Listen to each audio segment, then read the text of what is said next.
Okay, good morning, everyone. 大家早上好。大家加早。台湾话，好，大家好。Welcome to our 2012 iPodia final presentation. We are very honored to host this great event here at the National Taiwan University. This NTU, USC, PKU 3-score iPodia program was initiated by the Professor Chen Liangji, the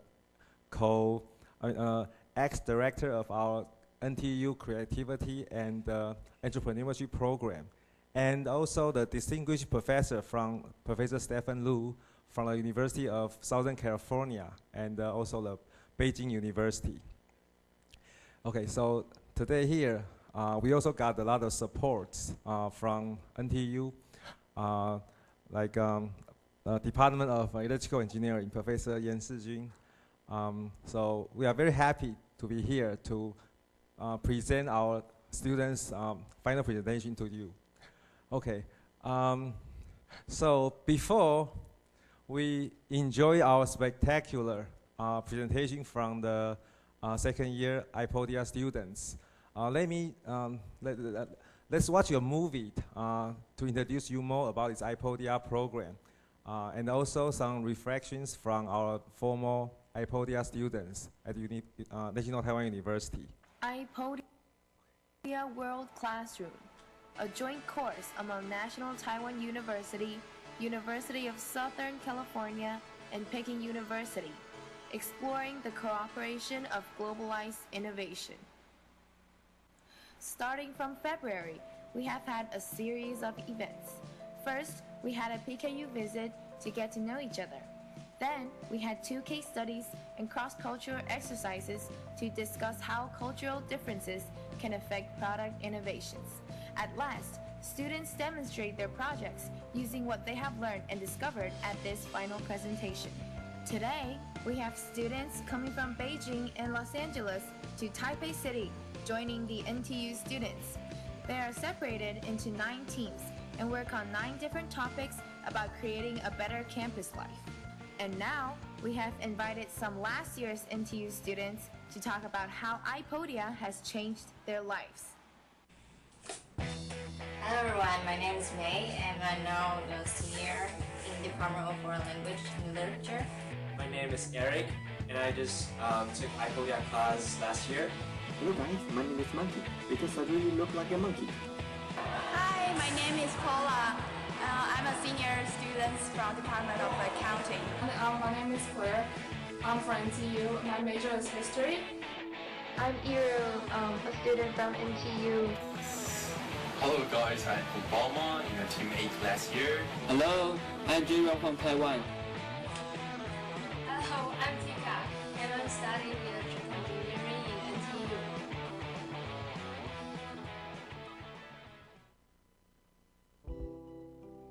So to answer the first question, how has iPodia helped me? Well, recently I participated in a international marketing competition, and we were given the challenge of designing a brand new product. So I actually took some of iPodia's ideas and theories, especially about design thinking, and I shared it with my team. And together we were able to abstract the problem or the challenge, and we were able to design a product that was quite different to all the other teams. After this course, I think I become more innovative in my life.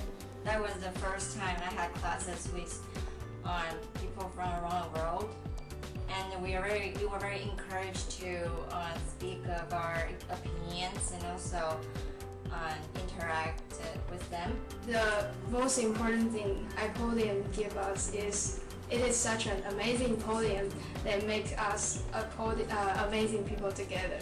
And I think iPodia is more than just a course from school. It's like a course of life. And during this process, I have met people, students, professors all around the world. It really broadened my horizons. And I was quite shy back then, and gradually I just tried to speak on my mind and try to communicate with them, and this is very special. I think the most important part is the attitude. After taking this iPodia class, I began to pay attention to the details in my life, and I believe the greatest innovation comes from the details. And the other thing is, in this class I made a bunch of friends from around the world, and though we were now separated, but we still chat online, and we still have some connection, and that's very precious to me. I still contact with my good friends in Beijing and USA. We even plan to go to Beijing again this summer vacation. I believe in the future we will not just be classmates. We'll be friends, even though we are miles apart, even though we are in different walks of life. The most interesting that I find during the whole semester is the final week, that when we are in PKU doing the final presentation, and it was a lot of fun to live with the people, stay together with the people from the 3 schools. We spent a lot of time working on our final project together. We get to know each other better during that week, and it was a lot of fun to be with my team members. I learned a lot from them. But the iPodia course isn't all easy, as you know. We actually had, my team had a 4-hour-long Skype session during the semester, and Max is in my team, and we actually had about like half an hour discussing a project, but then afterwards we just ended up chatting. So it was a long session starting from 1 p.m. Taiwan time, which ended about 5. So yeah, that was pretty crazy. When we were doing final presentation, we didn't know our topic was kind of changed until we went to Beijing. So we spent like 2 or 3 days without much sleep, and just for the purpose of doing the presentation. Because we have little time, so we just spend all time together in our room and eating and chatting and also doing the job all the night. The time I spent with these people was definitely rewarding, because I got to learn about a lot of new ideas about entrepreneurship, about product design. And after the course, everyone's still eager to make an impact in the future.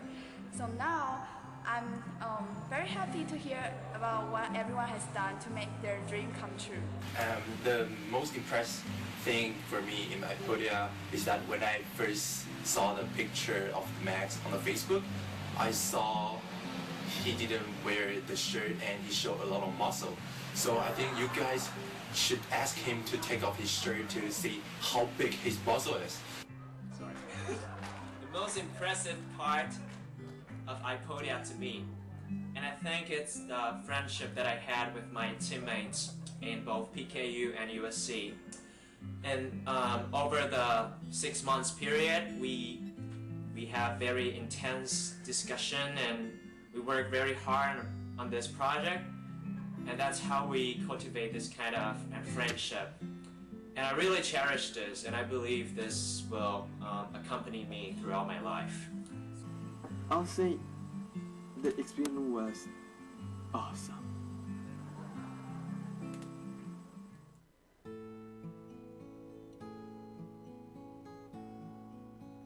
Professor Tian, I want to thank you for hosting this wonderful iPodia class of 2011. It's a great pleasure to be your students and to be able to sit in this class. And you offer us a lot of guidance and support along this way. And without your help, we would never be able to finish our project and make the presentation in Beijing. And we also want to thank you for taking care of the entire group in Beijing. And so that would be an unforgettable memory in my life. I want to thank Professor Lu for making this course happen because the course itself is an amazing innovation. And in the last, I have to thank Professor Lu and Professor Tian to give me a chance to join this program. I would really like to thank Professor Wang from PKU because I remember that one time she took us to her house and then we made dumplings together. And it really impressed me about how a student and a professor can be so close.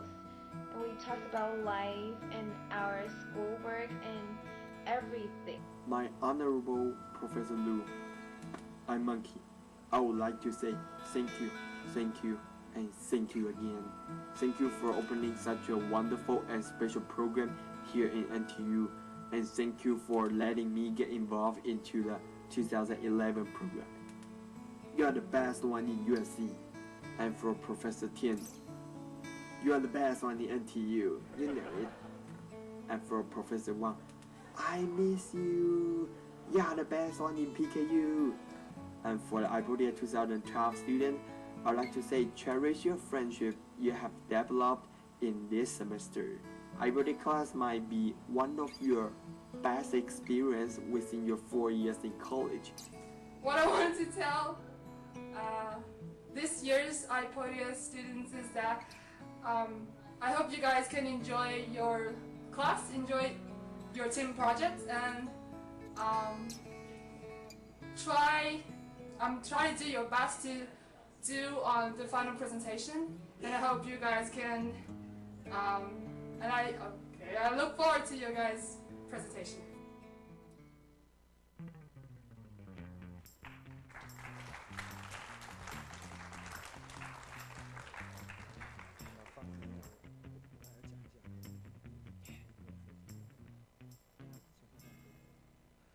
Okay, so now you know the Professor Tian students mentioned in the movie is me. Okay, I'm Wei Chen Tian. I'm from the National Taiwan University Department of Electrical Engineering. So I'm very happy to be the local supporting faculty for this course. How to put this course together is not easy. I still remember 2 years ago, I received an email from Professor Chen Liangji, during my conference trip in United States. Then a couple days later, I had my first teleconference with Professor Lu to talk about the possibility to open this course. In a couple months, okay, I got to know the Associate Dean of Matthew Operate from the USC. Oh, by the way, he loves 青蛙撞奶, bubble teas. And also Professor Wang from the Beijing University. And also my two excellent TAs, Amber Ling and Ling Yiling. Okay, now let's welcome a few important leaders from this program. First, let's welcome Professor Stephen Lu, the founder of iPodia program, to the stage and say a few words to us. Let's welcome him.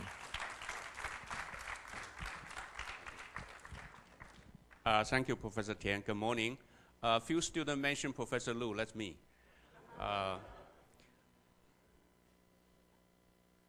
Wait a second. I want to take this opportunity. This is not my slide. Oh, I'm sorry. Here we go. Don't show everything yet. I want to welcome all the special guests here today, and I'm very pleased to see a lot of new face and old face, and also those young faces that I spent the whole semester with. This is a very rewarding moment. Excuse me.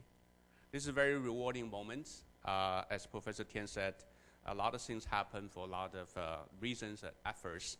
I remember the first time I had a long teleconference with him, and I was doing my travel through Seattle's airport lounge. So we had a long conversation at airport lounge. And that time I started to wonder what's the role of a great teacher. I think the best way to really enjoy your teaching job is to be able to fly around the world and have students everywhere in the world. And that's why I decided I'm going to do this program.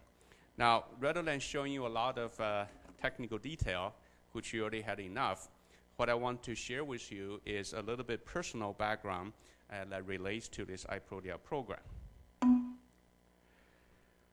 Okay, this is the third year we have the iPodia class on Principle and Practice of Global Innovation. It is also the first time we have this final presentation at National Taiwan University. And when I come back to NTU campus, and it has a lot of personal meaning to me because 32 years ago, and I was a student on this campus, and I still barely remember my student ID. So my student ID was 632404. And from 1974 to 78, and I spent 4 wonderful years as a student on NTU campus. Now then I went through the military service, and I had to leave the country. And I had no choice because I wanted to study more. I wanted to know the world better. And at that time, I had no choice but leaving my family, leaving my friends. And now 32 years later, and I'm very pleased, I'm able to bring all the network, all the friendship, and all the knowledge I have learned around the world come back to the same campus. So to prove to you that I really graduated from NTU, I want to show you my graduation photo, okay? So I was young before, and it was 32 years ago, and the gentleman next to me was the president, was the then president of the university, Yan Zhenxing 校长. Okay. I also want to show you one photo, and I hope she will show up later on as our special guest. And I guess later on you will guess who's this person, and she's one of our honorary guests here today, but she will join us later. Now, I have a dream to provide you a learning environment that you don't have to really leave your family, you don't have to leave your campus, your country, and be able to really learn together with the best of the best in the world. And I didn't have that opportunity when I studied at NTU. And you should feel very, very fortunate. And now you have this opportunity. And as I told everyone at the beginning of this class, and this is an experiment. And any experiment have a lot of surprises, and I'm sure you already have enough through the whole semester. And I want to make sure this experiment not only contribute to your future, but also contribute to the future of higher education. Because I really believe that in the future, the higher education will be so different from what we know of here today. And this is really how I want to very quickly go through the reason we started to do iPodia program. And as you learn from the course, the first thing you want to do any innovation is to make sure you understand the current needs. So here are the current needs. And a lot of courses at university now are taught by teachers. And depends on who teaches this course, and you learn different things. And that's the current need. We need a good teacher to teach good courses. And there's a lot of effort here today focusing on distance education. And this is a very economical way to expand the education offer and to be able to reach students far away. So distance education is also a current need. And the next one, which is very obvious, is we all emphasize interdisciplinary teaching. So we want to make sure not only you understand A, you understand A plus B equal to C, you understand a lot of different things. So those are the current needs. But as we taught you in the class, this is not what you want to do innovation at. What you want to do is you want to really extrapolate these current needs into the emerging ones. So I believe these are the emerging ones. So rather than focusing on teacher, rather than be limited what your teacher knows, it is very important we switch the focus to learner center, because I truly believe that every one of you who join the class is actually education resources to your classmate. So you can learn from each other a lot. And this is why we believe we would do the learner center active learning. Now, rather than focusing on the distance between teacher and student, and we want to really try to eliminate the distance. And that's why we want to do no distance education. We want to eliminate the physical distance. We want to eliminate the learning distance among all the learners. So that's the second emerging trend. And the third one is, in addition to interdisciplinary, which to us is really a starting point, we want to go the next dimension, which is cross-culture. And you can tell we emphasize a lot about cross-cultural learning, and we believe this is really the way for you to become more innovative in the globalized world in the future. So this is how we implement this program. We want to make it innovative. So the format, the teaching, the pedagogical foundation are very, very innovative. We want to make it interactive. So no matter where you are, no matter what time zone you are, you will be able to directly interact with other students. And we'll certainly need to make it international. And then I was able to convince my good friends, good colleagues at NTU, at USC, at PKU, and finally these three universities got together. And 2 years ago, NTU formally joined this program, and now we have a formal program. Later on, I'm going to introduce you. This is really going beyond the three school right now called iPodia. Now, I know I need to really move up, so I want to really show you this very quick slide. And we have certain assumption here. We assume that what you learn depends on with whom you learn. And I really want you to reflect on these things and see whether this assumption is correct. We also have a hypothesis that cultural diversity can inspire your global innovation capability. And our vision is to learn together today for a better world tomorrow. And what we really try to do is radically redefine the meaning of global higher education. As you know, this is a definition we give in the class called breakthrough innovation. And we want to make sure in the future we have this classroom without border. We can have everyone join the class, open their minds, and connect their hearts. And that's what we want to do, and this is how it matters. Now, what does it matter to you then? And this is the transcript that normally you are getting from USC or from PKU, from NTU. In this transcript, you have the course you're taking, you have the score, and all the points. What iPodia will do is to add one more column to your graduation transcript, which is here. So for each course that you take, we will also list which university you take with. Remember, what you learn depends on with whom you learn, okay? I believe in the future, you will find out when your future employee look at your credential, look at your capability, it is this one that really makes you different from any other student in the world. So that's what we try to do. And so in the future, this title matters less than what other school here that you learn with. Okay, where's iPodia going? And now this is going very fast. And started from USC, PKU joined the second year, NTU joined right after, and now we have all these schools signed the agreement to join iPodia Alliance, and we are also working on 3 more. So by this year end, by the end of 2012, we'll have a 10 university and covering all the major cultures around the world. And so we are all very pleased and privileged to be part of this global network. And I believe this indicates a future of higher education. I also believe this will shape your future for the better of the world. So thank you very much. And I wish I can speak different language to thank you. I cannot, therefore I'll just listen here. And I also want to congratulate you for your great learning effort. This is not your grade yet. We haven't decided yet. So thank you very much and enjoy your presentation. Thank you.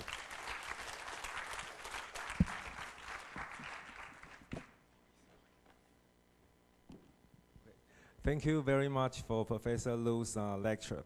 He is a great speaker. I think he's in such a short time, he delivered, maybe 2 hours lecture into this 5 minutes concise, precise introduction. Let's thank him again. Okay, the next guest, special guest, I would like to invite the acting director of our NTU Creativity and Entrepreneurship Program, Professor Rick Huang, with his full support, so we can have this iPodia running so smoothly here at National Taiwan University. So let's welcome him to the stage and say a few words to our students and the faculty and all the guests here. Let's welcome him.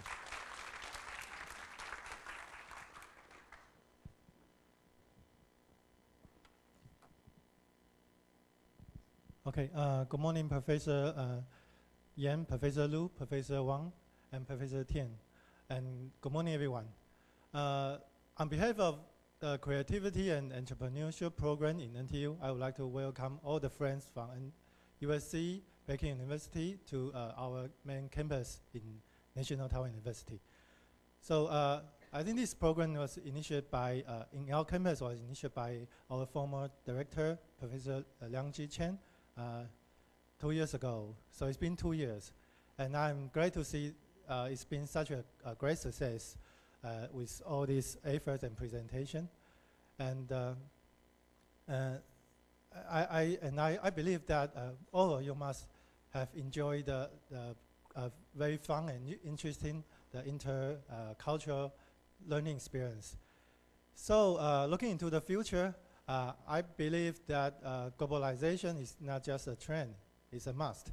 So I'm glad that you have this chance to have this intercultural learning experience. And so here I would like to encourage you to take what you have learned in class into your action in your future career. And I believe that must be a wonderful experience. So lastly, I'd like to thank Professor Lu, Professor Wang, and Professor Tian to make this class so successful.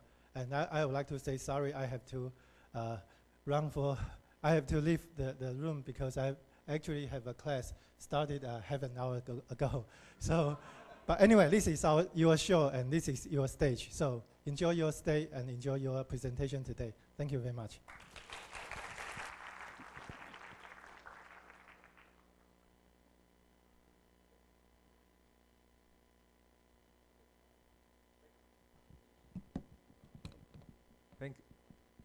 Thank you very much for Professor Wang's words for the iPodia program. So now it is the moment. After remotely studying and learning together for semesters, all students from NTU, USC, PKU came to NTU campus to physically study and learn together in the past few weeks. Now, let me hand my microphone to the host of the final presentation, the former students, Terrace. Let's welcome him. Okay, hi everyone. I'm Terrence, and as you know, I was a previous student from last year. And also sitting at the back, I want to introduce this Monkey and Yume. If you guys want to wave. They're also together, we're in the same class along with Max. So without further ado, looking at the agenda for today, from 9:20 to 10:10, we'll have the first session where 4 groups will be doing their presentations. After that, we'll break for 10 minutes. After that, the session 2 from 10:20 to 11:20. We have 5 groups. If anyone wants to go to the bathroom, it's on the 2nd floor of this building and the basement. And after the second session, we'll have a reflection from a very special alumni, which I will introduce later. And we'll have some feedbacks from the teachers. At 12, we'll break for lunch. Refreshments will be served in the hallway, which is in the basement. And then from 12:30 to 2 p.m., we'll have question and answer sessions with any members of the audience. So moving on to the presentations, as you all know, most of you know that the common theme running through the presentations is the issue or a challenge that everyday college students face. So one of the major issues that each college student face in all 3 campuses is the huge amount of information or events that are constantly attacking them. So let's welcome the first team, the black team, to help us solve this challenging issue. We welcome them.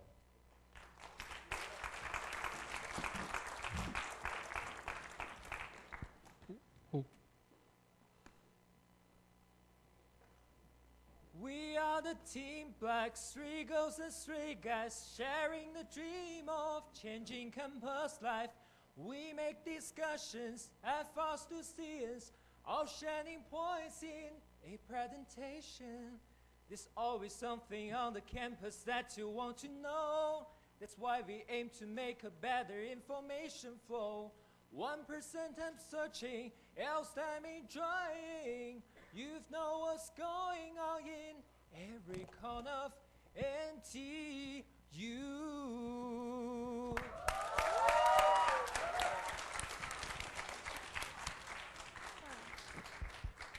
Thank you both for that great performance. Now we're going to transition into a video to show you all what he was singing about. Meet Steven. He's a junior at NTU, and he loves basketball and wants to go to every game he can this year. But he hates flyers. He gets buried in them and knows that they're very bad for the environment. He hates having to log into Facebook, Twitter, Blackboard, RenRen, and other social networking sites to get his information.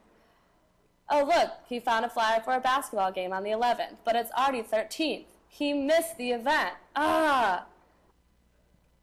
This is where Newsphere comes in. He logs onto one site with one username and password, and all the information from Facebook, Twitter, RenRen, Blackboard, and the other social networking and campus news sites are already there. The things that are the biggest are the ones that are most popular, so they're easy to find. Linsanity is at the center because that's what Stephen cares about the most. The system knows you. Information related to Linsanity appears around it so that Stephen can view this other information he might be interested in. If Stephen wants to look at another issue, like elections, he can just click it, and the news sphere will rotate, and this issue will be at the news center. Other information will also appear. If Stephen is bored with the same old information and wants to hear about something different, he can click the Want Something Different button, and a new sphere will appear with different information. This system inspires you to become more well-rounded. If Stephen wants to see details about an event, he can just click on it and a window pops up with details. Here, he can save the event for later, see other events at the same time, or schedule the event. If he schedules it, it goes directly into his smart calendar. Once it's scheduled, other events at the same time are removed from his newssphere, so he isn't overloaded with information. Stephen used to spend 20% time searching and miss some of his favorite events. Now with Newsphere, he only needs 1% time searching and wins 99% time experiencing.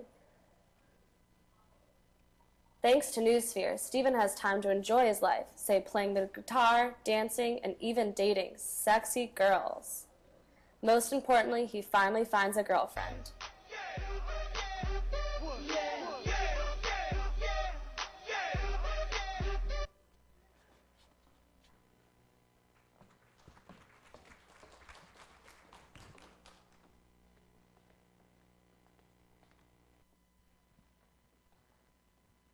We are the Black Team, the creator of the Newsphere.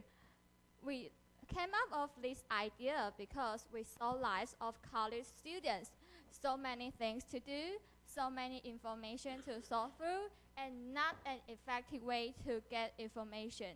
We coordinated with students from PKU, NTU, and USC.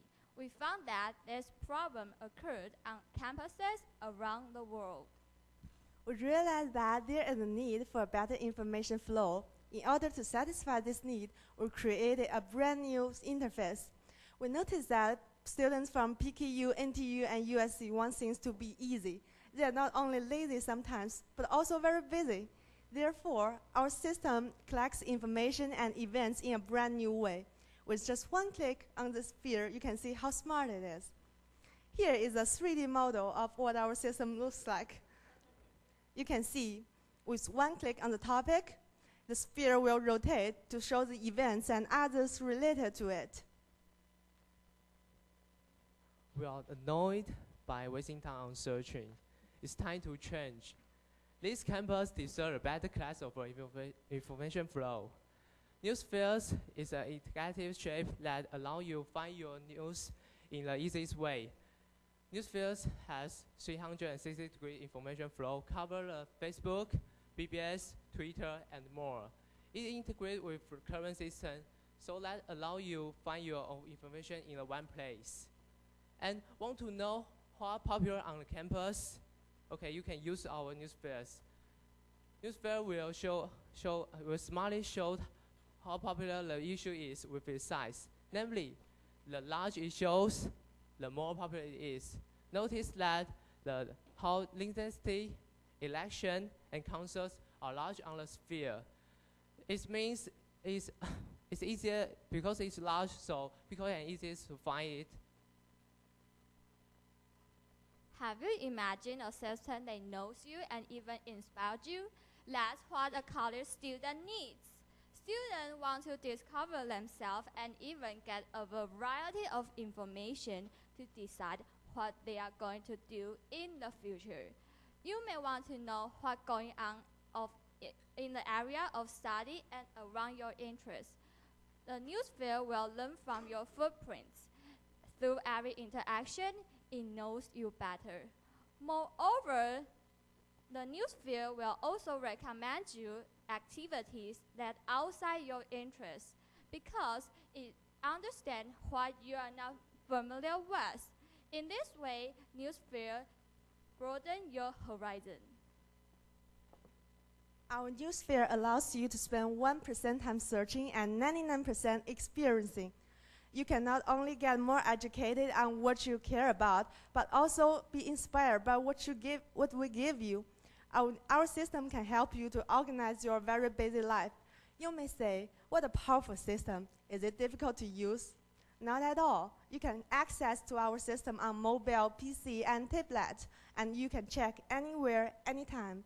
We believe that this system will improve the campus because it's current, personalized, and easy to use. All right, so now that we've shown you our product, we would like to spend the rest of our presentation talking a little bit about the iPodia program. We'll be sharing both the good and the not so good parts. Just like the other groups, ours was a global collaboration with students from PKU, NTU, and USC campuses. Our first challenge was remote meetings. As you can see, we use Google Plus Hangouts to conduct our meetings. Unfortunately, due to the 15-hour time difference, somebody always ended up having to wake up early.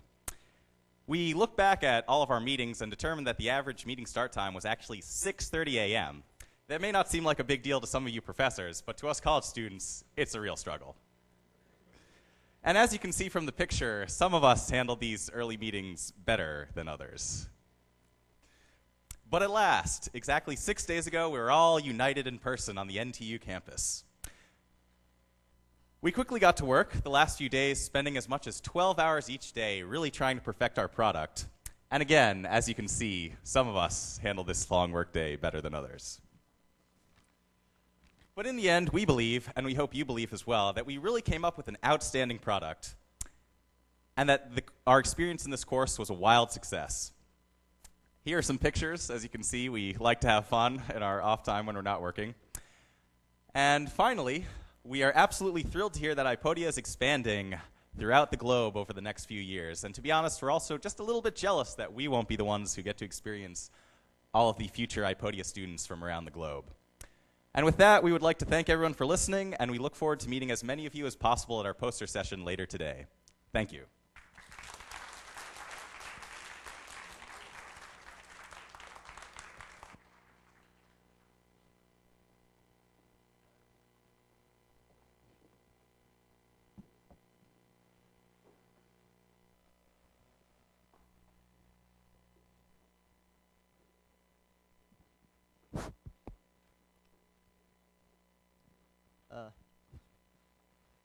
Thank you very much, the Black team. We hope by using your amazing new application, we'll all be able to find boyfriends and girlfriends soon. And the next team, which we would like to welcome, is the Blue team. They will be sharing with you a new innovative method to bring across students from different boundaries and walks of life.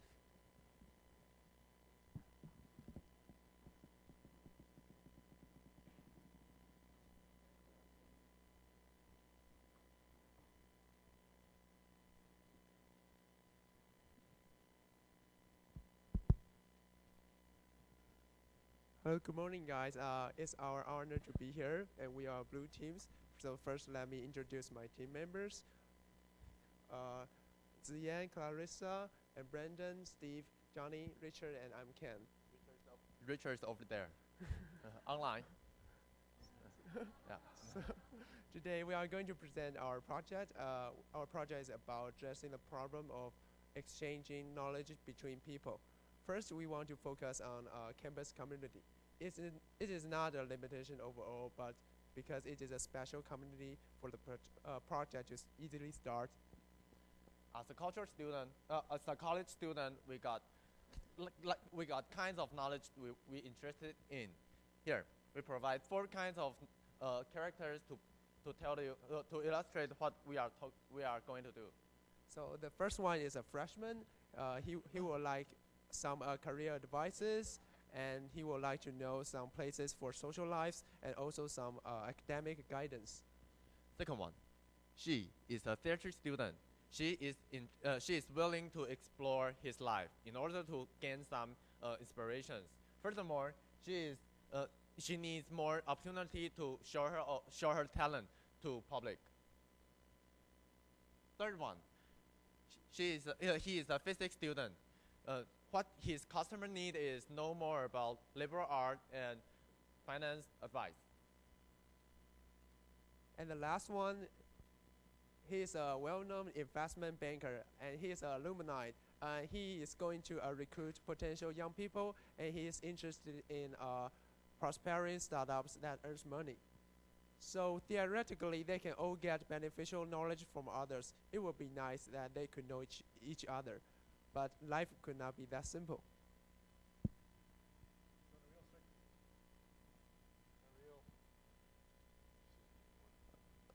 So in a real circumstance, those are 4 specific individuals in a larger community.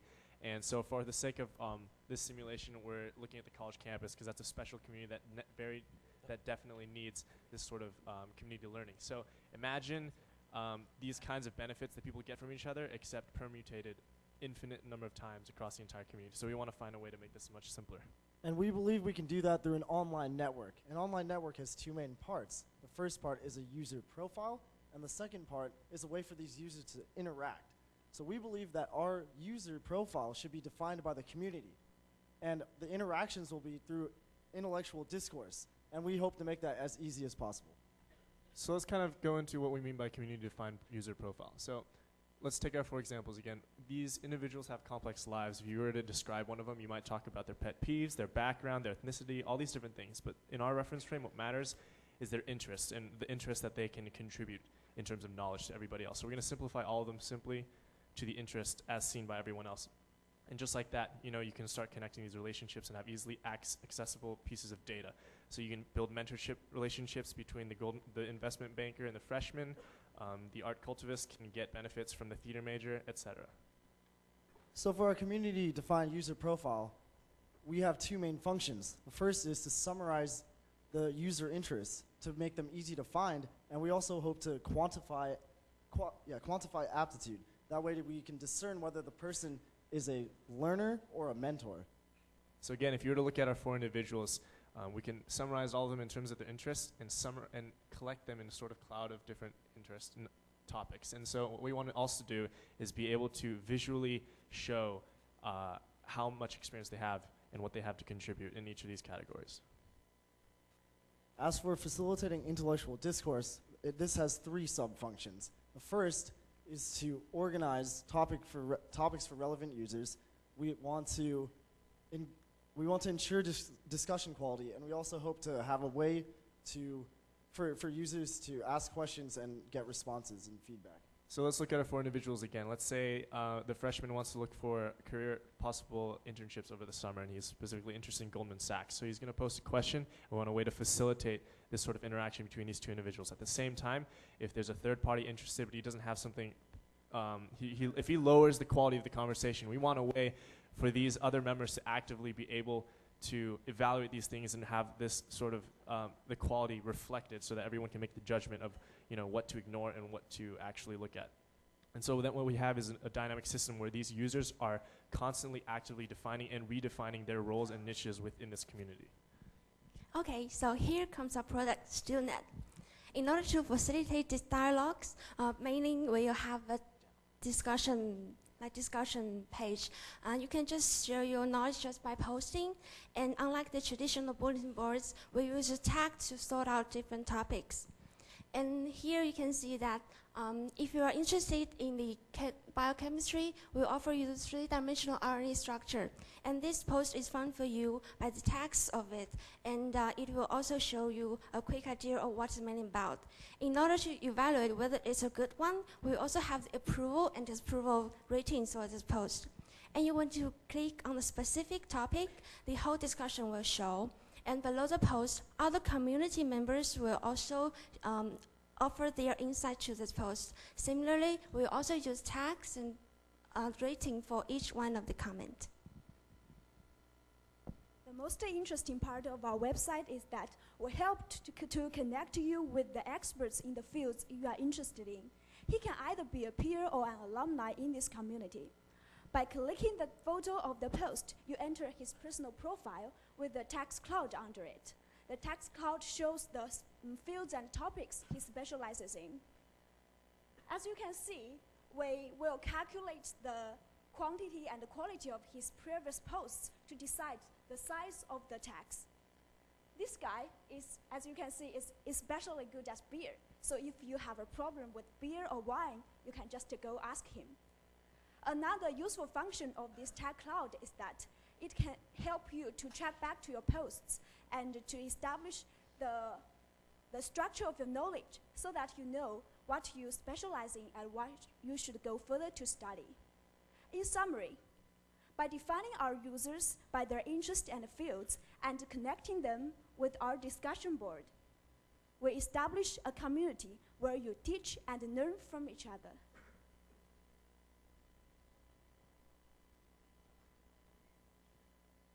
So there are a couple of things we want to summarize.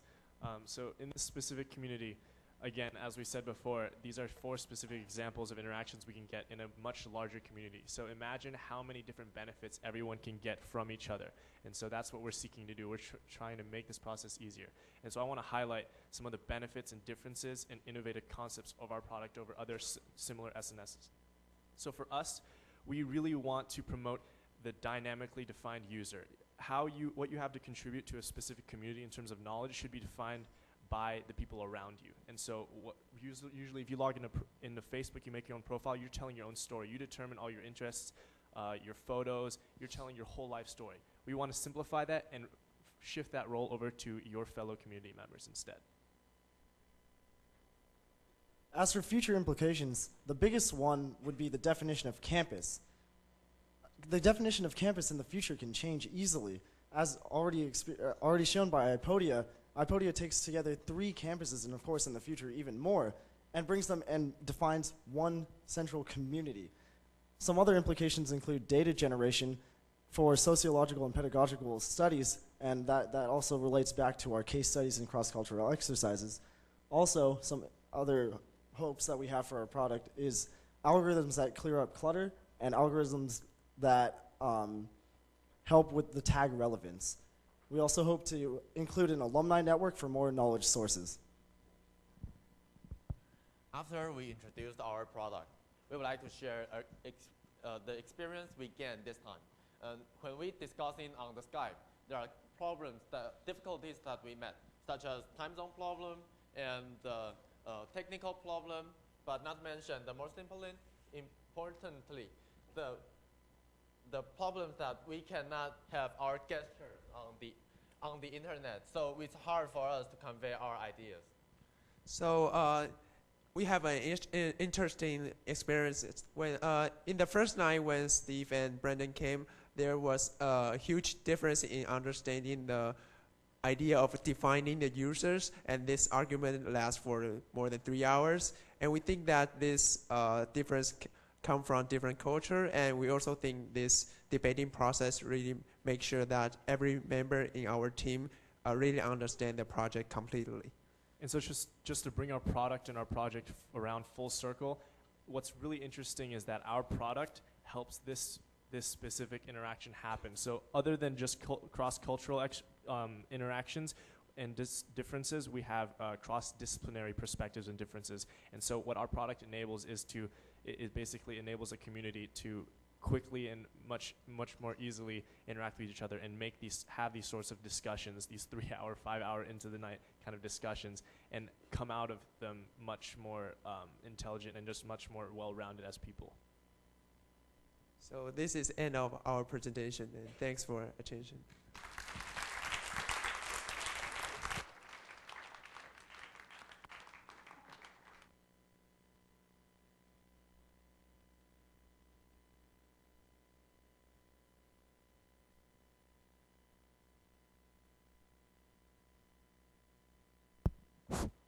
Thank you very much. Let's hope their website comes in place by next semester so we can all get going with this wonderful. Next up, we'll have the next team who will be dealing with another critical issue of every college student. They didn't want me to give it away, but the hint is this thing makes the world go around. So let's welcome them.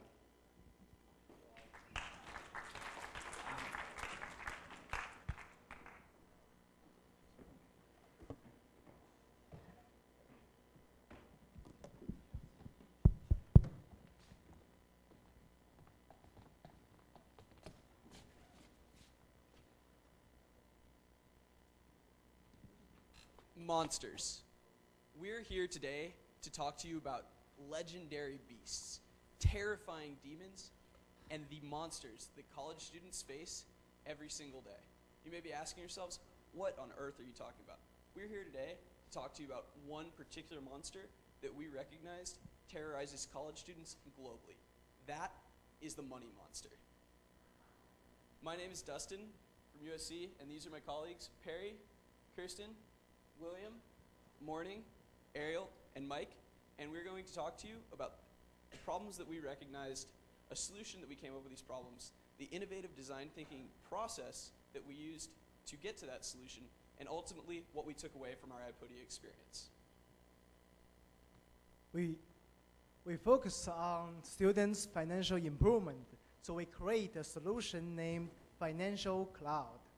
And the video will show what our real problems are and how Financial Cloud solves these problems and make life better. So come video, please.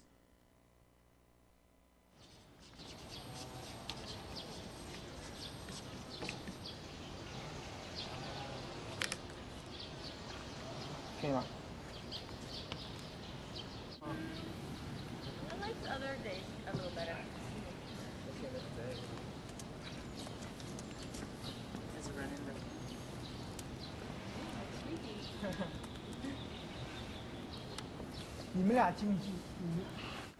Hey, William! How are you? Not good. How are you? I'm great. I just found a new job. Really? I have not found a job yet. Why? How come? Because I don't know how to find one. Let's check out the Financial Cloud for a job. Good morning, Mr. Buyer. Welcome to Financial Cloud. We just wanted to let you know that you have 3 new available jobs that you can apply to if you look underneath your job section today. That was easy. How come so many things become so expensive right now? I spent $80 on my breakfast. Man, I'm hungry. I wonder what I should do for breakfast. What do you think, Financial Cloud? Well, there's a discount at 7-Eleven today for a coffee and sandwich for only 49 Taiwan dollars. I think I'll be at 7-Eleven. Hey, where's my money?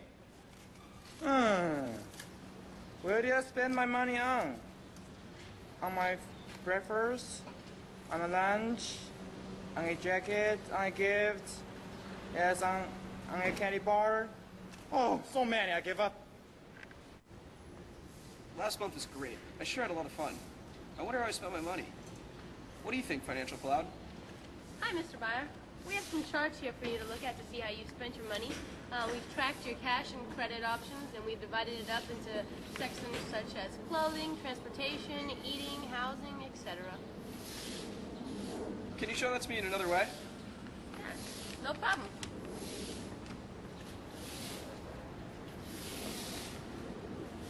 Thanks, Financial Cloud. You're the best. All right, Financial Cloud. Getting impatient. I've been working hard. I've been tracking my goals. I've been saving. But I want that new notebook computer. How much longer is it going to be? Well, Dustin, you are currently at 90% of your savings. So you still need to get that extra 10%. And if you continue on the track that you've been going, you can achieve that goal in about 1 week. Sweet. Thanks, Financial Cloud. You're the best. Hey, it's the computer I want. It's awesome.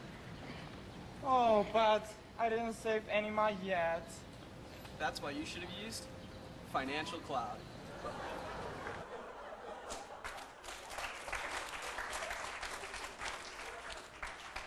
It's awesome, isn't it? It can help you set your goals and make some tips for you and give you some personalized suggestion. And it all begins with our founding on what students really need.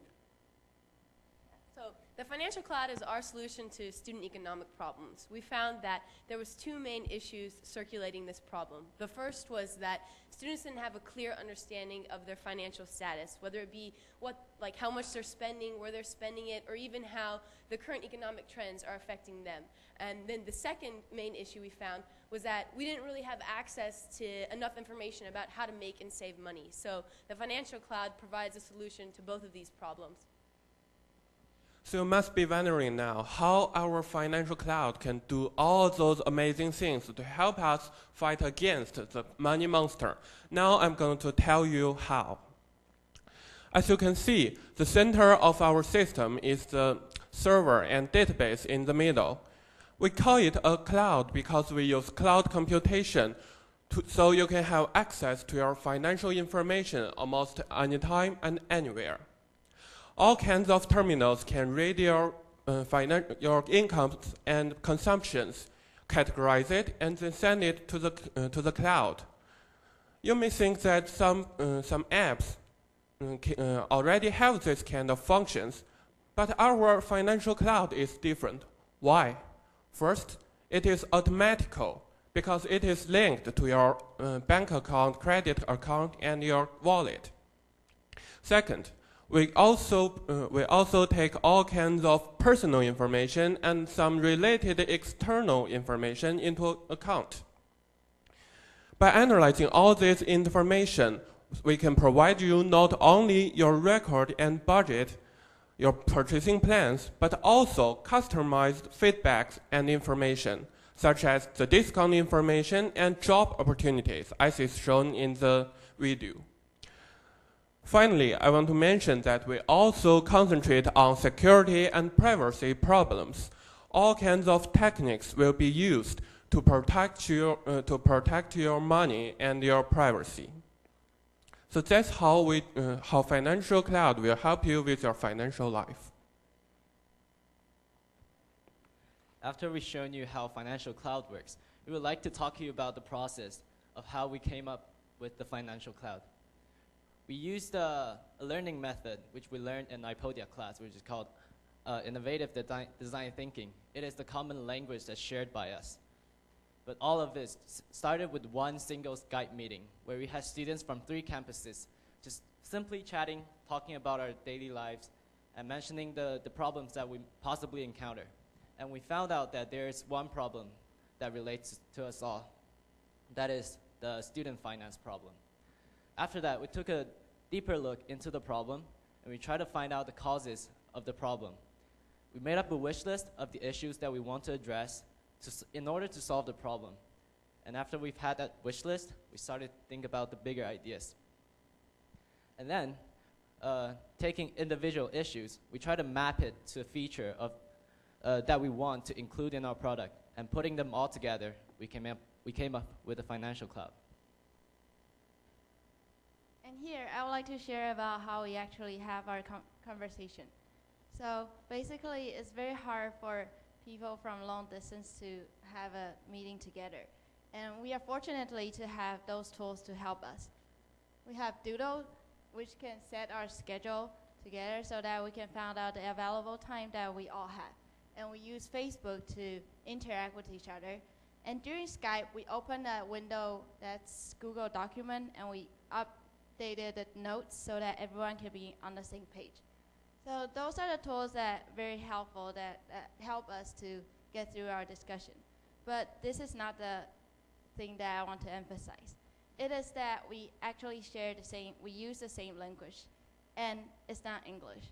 It's innovative design thinking, and that's what Perry had just mentioned. So we follow the process that we learned in iPodia class, and that enable us to discuss fluently. Yeah. So, in the process of our cooperations, we have learned to be persistent, and we have learned to do good communications, and we have learned to be flexible, and we have learned to make ambiguous things to come to clear, and we have learned to rely on each other and do good cooperations, and last but not least, we have learned to proceed to the last and made our dream come true. So, briefly speaking, after 4 months of cross-country cooperations, we have finally came up with a wonderful device called Financial Cloud to beat the money monster. And we believe with this device, we can have a smarter campus life, not only in NTU, but also around the world. Thanks for your listening. I'm William. See you next time.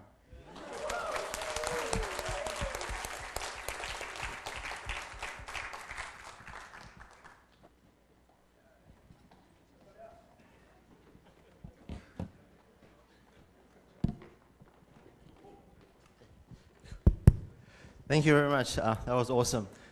I love their financial cloud. It's like Apple Siri got married to Microsoft Excel. So next up, we'll have the green team who will be dealing with an issue pertinent to especially Taiwanese and Chinese students who are constantly cramped up in tiny spaces due to the amount of people in all these countries. So without further ado, let's welcome them.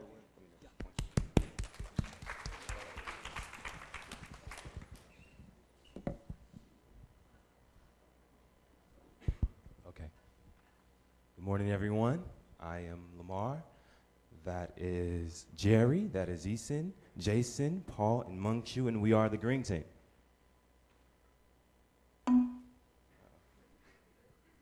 Everyone has a bubble. From conception and throughout life, everyone has a bubble. But sometimes that bubble becomes smaller. For instance, when you're riding on the bus, your bubble becomes smaller, but in this situation, you can deal with it. You can adjust to your smaller bubble. But what about on the campus? What about in your dormitory? What happens to the bubble there? It burst. You don't have any personal space. And that brings us to why we're here. And my colleague Jerry is going to speak to you more about that. Okay, as a student who lives in a dorm, and we have some observations about the students living in the dorm, what the condition they meet. First, we as a student, we always see that our room is very messy, and we really want more neater rooms. And also, it's that we sometimes have the quarrel between the roommates because we don't have the mutual interests. So in that case, we want the roommate with the mutual interest with me. And the third one is we want to work more efficiently in our dorm. And the last one is, the last one is we want to have the more possibilities. It's not only to work and study, but also can do the body shaping or yoga or something else like. But how? How can we satisfy these kind of needs? Exactly. Students need more space in their dorm. How can we deal with that? From first, perhaps. Oh wait,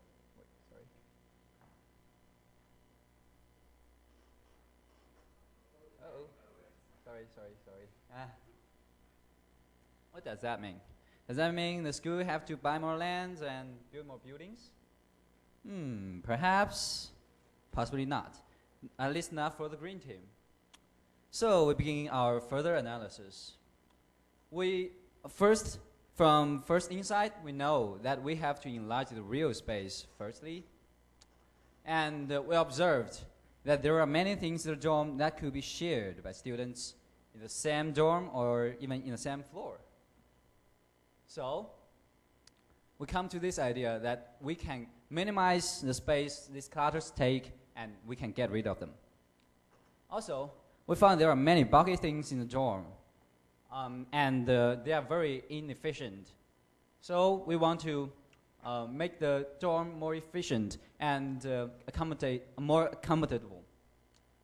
Also, space, it is of course a physical thing, but also it is a mental and a psychological thing. We feel at home, and then we can feel that the space, the bubble around us just expands. Imagine, what if a rabbit lives with a wolf? Oh, that's so sad. And so we would like to change it so that the roommates can have the common interests so that they will feel more comfortable in the dorm.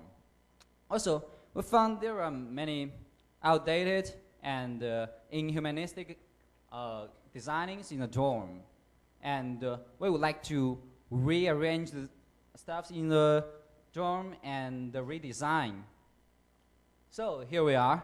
We have 4 functional requirements. And what are we going to do with them? Here comes Jason. So we have our requirements, and now we have to discover what we're going to do in order to solve them. And so first, we come up with a system that will allow us to find what people bring to the dorms and use it in a way that's more efficient so that there can be more space for each individual person. In this, we made a matching platform, which matches roommates not only based on their personal compatibility, but also based on what they're going to bring to use stuff more efficiently and save space. In doing so, we also made technical innovations that can change the layout of the dorm and make it a way that is more efficient and so that everyone has more space. And so our website is called mybubble.com. And universities can partner with us in order to match roommates in a more efficient manner. It's just like a normal roommate matching system, except it has another aspect that the other ones have not come up with yet.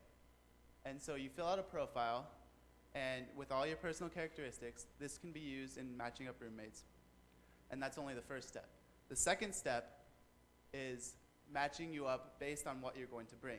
This not only tells the system what things you're going to bring to the dorm, but also tells you a little bit about each person so they can be matched up among their personalities even better. And so after filling that out, say I'm a student named Jerry Wang, and I like to bring a basketball and badminton equipment. Now this tells the system that he's into sports, also tells the system that he's going to bring equipment related to that. And so after filling it out, the system matches you up with people who are also into sports and also going to bring similar things so that you don't double up and bring more stuff.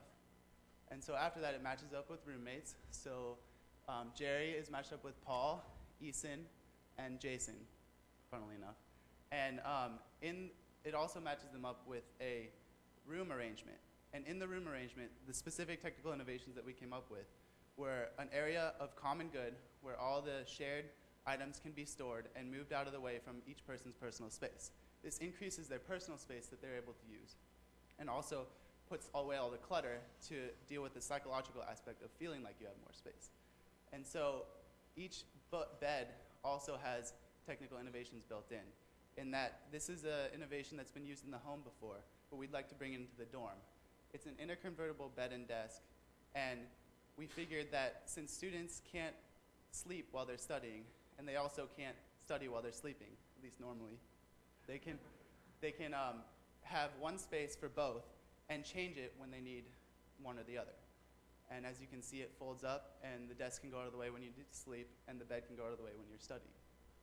And the arrangement that we chose for this specific roommate matchup is that there's the area for the common good, as can be seen right here, with the basket and shelves for sporting equipment, and then also the interconvertible bed and desk for each person's personal space. Arranged in this manner can increase the optimization of the arrangement so that they can have more space, as well as moving all of those shared items into one area and getting rid of the clutter.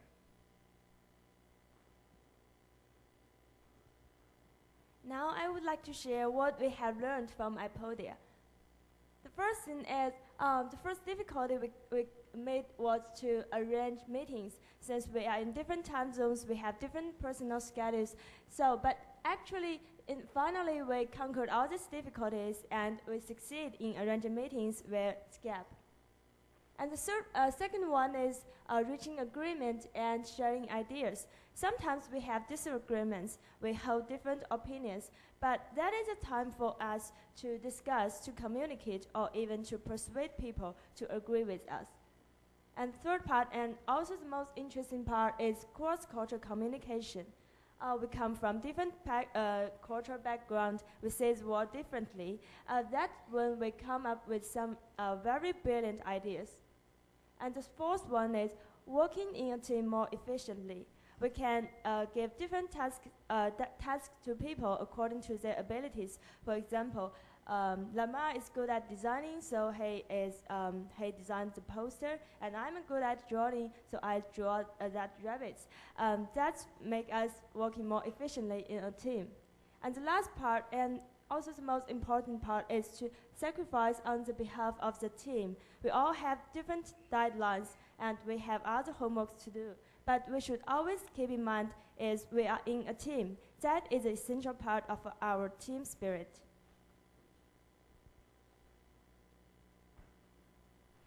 Okay, here comes the conclusion.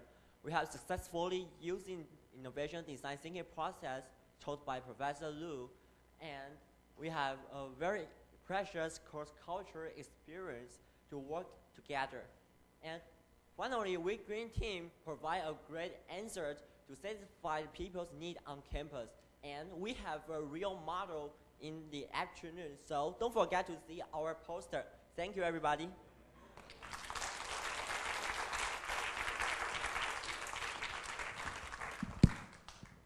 Thank you very much, Green Team. Definitely a very cool presentation. And so we will now break for 10 minutes, and audiences are welcome to view the posters in the gallery outside. We will commence the session 2 at about 10:30. So we'll see you back.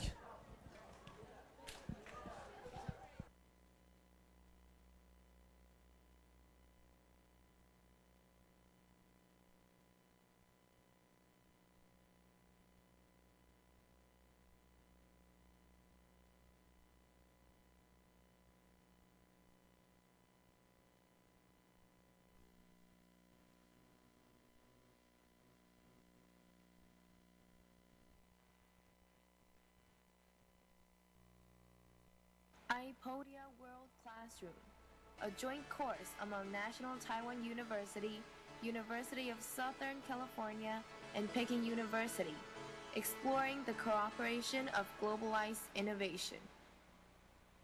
Starting from February, we have had a series of events. First, we had a PKU visit to get to know each other. Then, we had 2 case studies and cross-cultural exercises to discuss how cultural differences can affect product innovations. At last, students demonstrate their projects using what they have learned and discovered at this final presentation. Today, we have students coming from Beijing and Los Angeles to Taipei City, joining the NTU students. They are separated into 9 teams and work on 9 different topics about creating a better campus life. And now, we have invited some last year's NTU students to talk about how iPodia has changed their lives. Hello everyone, my name is May and I'm now the senior in Department of Foreign Language and Literature. My name is Eric and I just took iPodia class last year. Hello guys, my name is Monkey because I really look like a monkey. Hi, my name is Paula. I'm a senior student from Department of Accounting. My name is Claire. I'm from NTU. My major is history. I'm Iru, a student from NTU. Hello guys, I'm Obama in the team 8 last year. Hello, I'm Jinron from Taiwan. Hello, I'm Tika and I'm studying electrical engineering in NTU.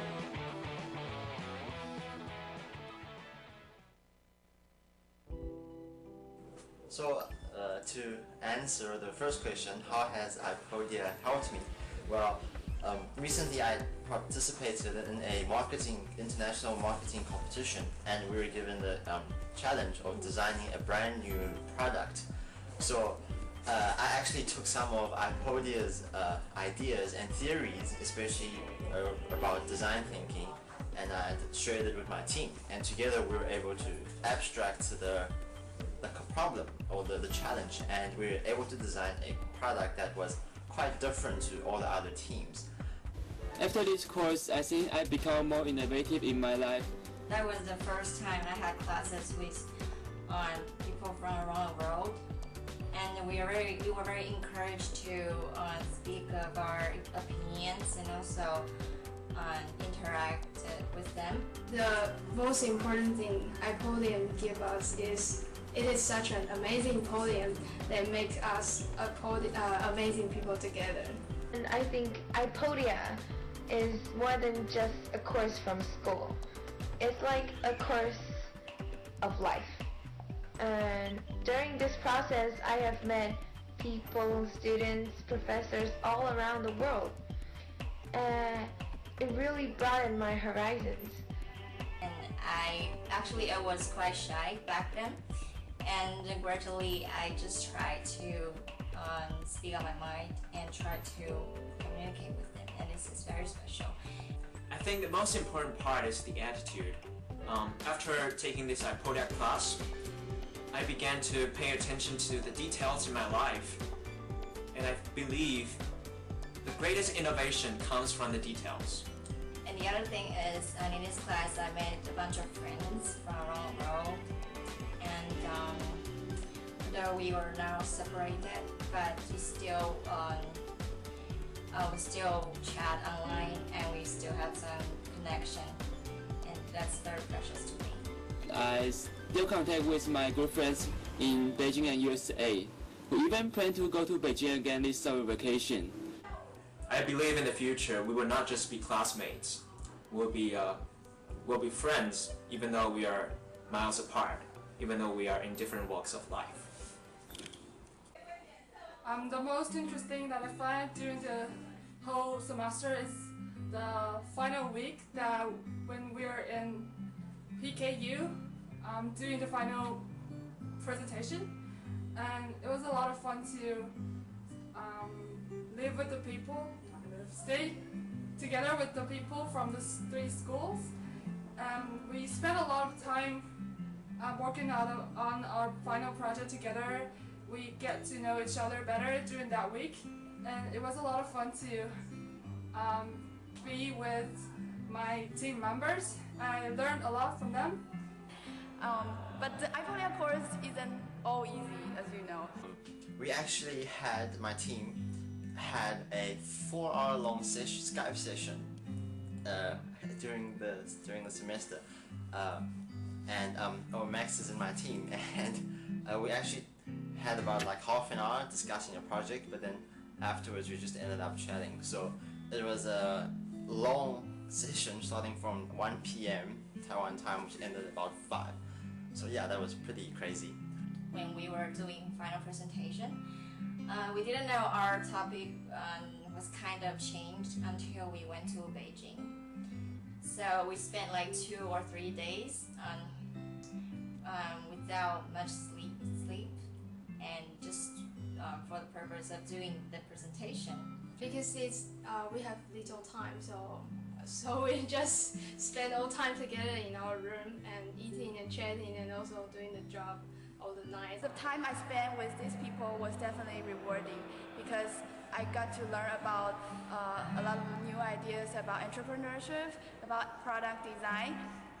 And after the course, everyone's still eager to make an impact in the future.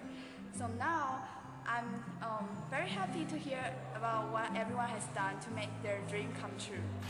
The most impressive thing for me in iPodia is that when I first saw the picture of Max on the Facebook, I saw he didn't wear the shirt and he showed a lot of muscle. So I think you guys should ask him to take off his shirt to see how big his muscle is. Sorry. The most impressive part of iPodia to me, and I think it's the friendship that I had with my teammates in both PKU and USC. And over the 6 months period, we have very intense discussion, and we work very hard on this project, and that's how we cultivate this kind of friendship. And I really cherish this, and I believe this will accompany me throughout my life. I'll say, Excuse me, everyone. We'll start the next session in about 3 minutes.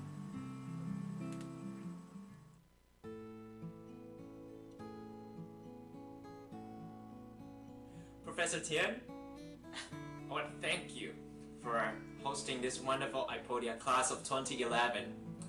It's a great pleasure to be your students and to be able to sit in this class. and you offer us a lot of guidance and support along this way. And without your help, we would never be able to finish our project and make the presentation in Beijing. And we also want to thank you for taking care of the entire group in Beijing. And so that would be an unforgettable memory in my life. I want to thank Professor Lu for making this course happen, because the course itself is an amazing innovation. And in the last, I have to thank Professor Lu and Professor Tian to give me a chance to join this program. I would really like to thank Professor Wang from PKU, because I remember that one time she took us to her house and then we made dumplings together. And it really impressed me about how a student and a professor can be so close. And we talked about life and our schoolwork and everything. My Honorable Professor Lu, I'm Monkey. I would like to say thank you, and thank you again. Thank you for opening such a wonderful and special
Everyone, could you be seated? We're about to start.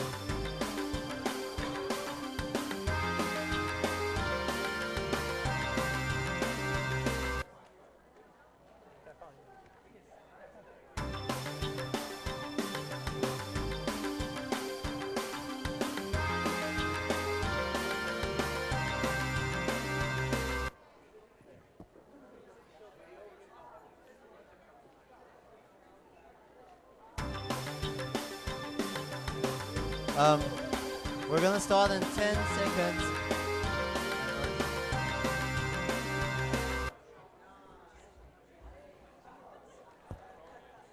Okay, orange team, are you?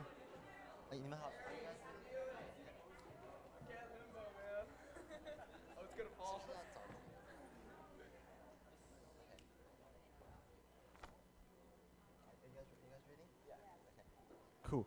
So next up, we'll have the orange team. Now, as you all know, one of the major problems that college students face is having trouble to find healthy food to eat. So that's the orange team. Welcome us to tell you guys about how we're going to solve this problem. Okay, welcome.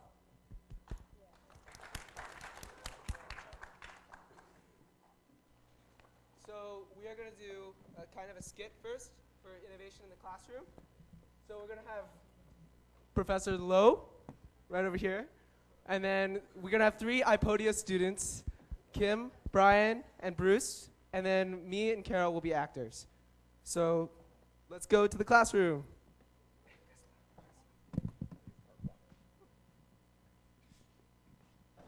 Okay, good morning, my dear students. I'm Professor Low from NTU. Please wave your hand if you can hear me. Okay. Today we are going to study two eating-related cases, and then we will come up with a product that will solve the problem we will observe in the following video. So let's watch the video first. Oh, hey Carol, do you know anything about Bella. I think she's really hot. Oh my god, you like Bella? Yeah, I mean, she's so pretty, don't you think? Like, I kind of want to ask her on a date. Well, but I don't think you're her type. Wait. Oh, what's her type? You know, she's like sexy, muscular guy, just like Max, you know. You don't look that. Sorry. I'm not. Oh. Oh, okay. I think you should just go on diet if you want to stand a chance. You just give up. I'm not Don't gonna think give about up. it. No, dude, I'm gonna get so fit. I'm gonna like just watch what I eat and everything. So what are you going to do? Like, I'm just gonna count calories. Like, people do it all the time, right? They just record what they eat and just lose weight. It's so easy. But I don't think that is easy. All right, well then, do you want to like help me out, maybe? Sure, I can. Okay. Do you want to go get lunch? Oh, sure. All right. Let's go. Oh my God, everything here is so high in calories and fat. So what did you order? Well, I mean, I did order like a Big Mac, extra large fries, apple pies, and a McFlurry. Oh my god. Let me see. A Big Mac is 500 calories and an extra large. Wait, stop. fries That's already gone over my head. I need to write all this down. Okay, I will just repeat it one more time. Just get a piece of paper and a pen to record Okay. it. So a Big Mac is... Oh crap. This is so stressful. Okay, I'll see you later. Maybe like another time. Okay, sure. How do I look? Oh my god, you look fatter! What happened to you? It's all these finals. I can't. I have to study for like physics, quantum physics, molecular biology, chem, all this stuff. I just grab whatever I can eat anytime. But you said it was simple, right? Okay, but I don't have time. Just make time. I can't. It's so hard. Okay, don't So cry. Let's stressful. go. Let's don't Okay. cry.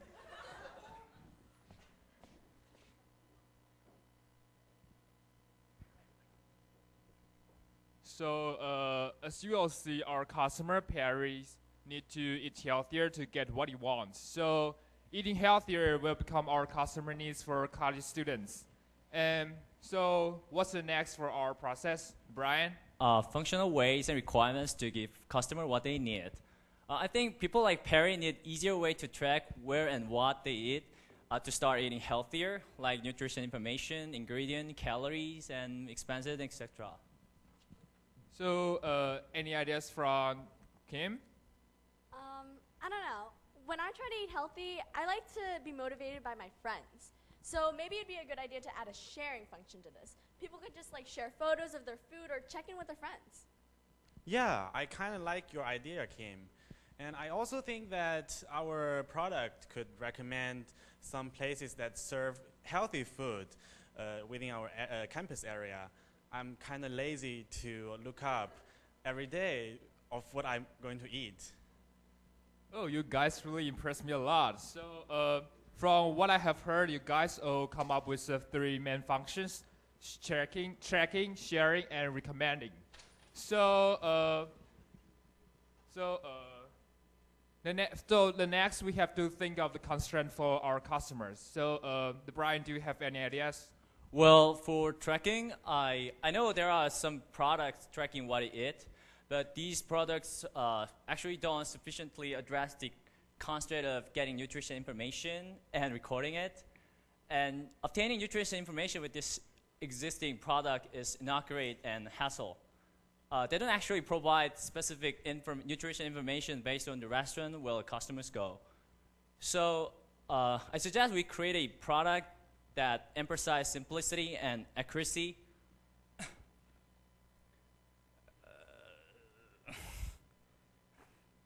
Okay, an example could be a very simple and sleek smartphone that uses GPS to find out which restaurant customers are eating at and offers detailed information about the food available on the menu. And user can simply select the menu they ordered, and the nutrition information be both shown to the user and recorded. Whoa, Brian, you really had a lot of thought into the products. So can anyone else think of any constraint that should be addressed by our products? Well, for the sharing function, I think one constraint is kind of like people's need to have people companionship, you know? Like when people try to eat healthy, they always look for companions or like a buddy to kind of help motivate them along the way and stick to their diet.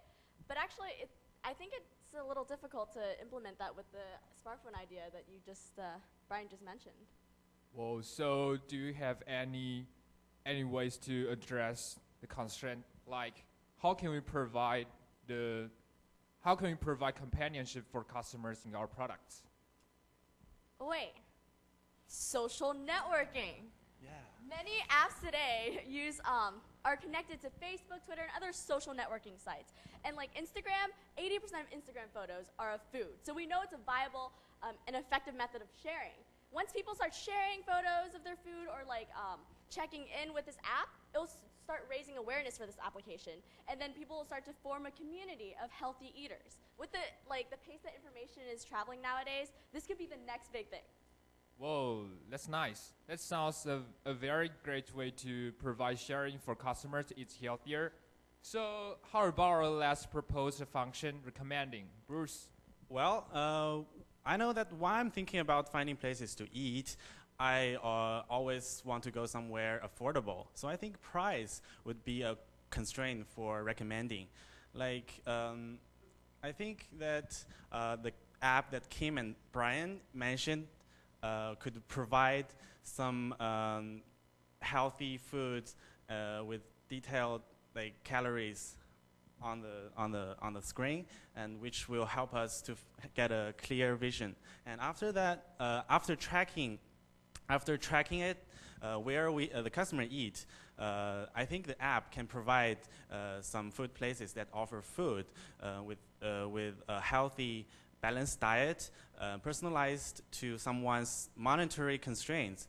And also the GPS function can help to show the potential restaurants around this area, rating like how expensive the food is and how healthy it is.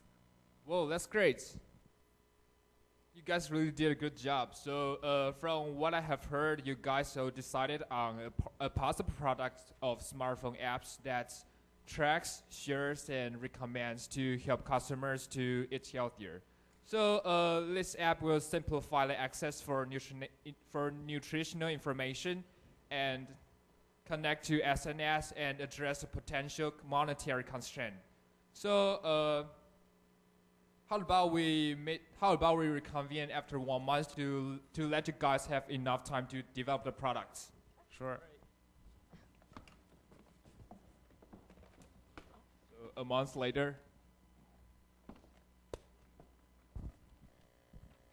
Hi, Perry, look at this. This is a new app called Food Spy. I think it's very useful for you. Oh my God. You can see all this food you're eating and check in at places. Yeah. And this solves all the problems we were having earlier with finding out all the calorie information and calorie counting. And I can even share stuff, and Bella can maybe see what I'm eating. And then, I even get food recommended. All of my fat's gonna just melt away. Wow.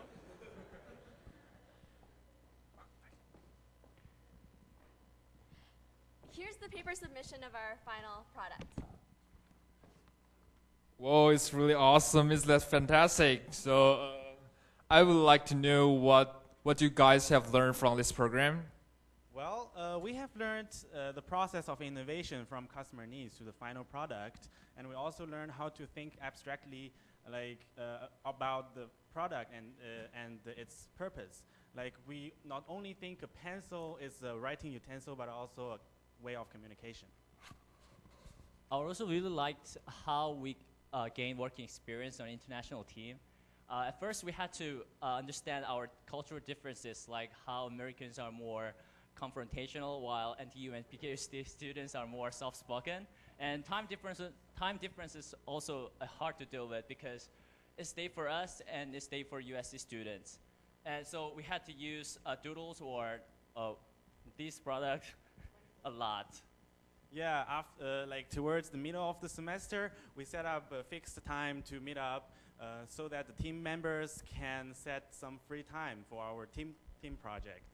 I also feel like the group projects really made our class bond. Like this past Monday, Carol had a performance, and about a third of our entire class came out to support her. And like, I've never seen so many people come out just to support, like, from one class to support a classmate's performance before, which really shows how much we've bonded and how supportive we are of each other.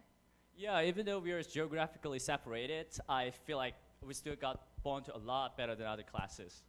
Yeah, during the case study, we got a chance to learn about the well-known global innovations together with all of you, like students from all different kinds of backgrounds. And I also feel like the international travel component really helped us because we got to bond even more and get fully culturally immersed. Whoa, you guys really did a good job. So A+ for Team Orange.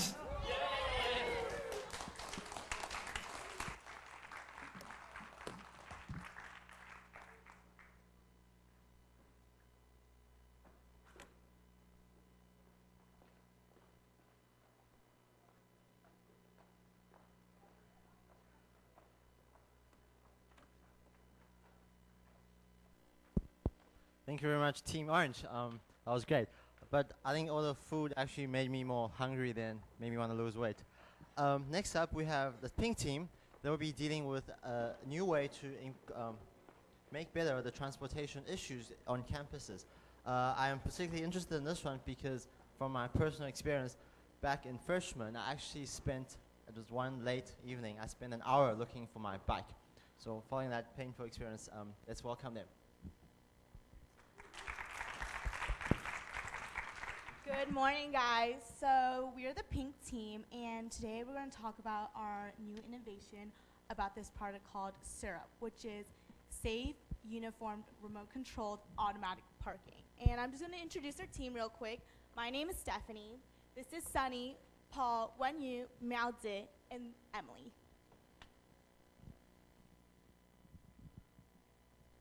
So this is like the current bike problem in NTU. It's like, first of all, it's too many bikes, and then just NTU students just park it everywhere in order to rush to classes. So it's really hard for you to put inside or like to pull out.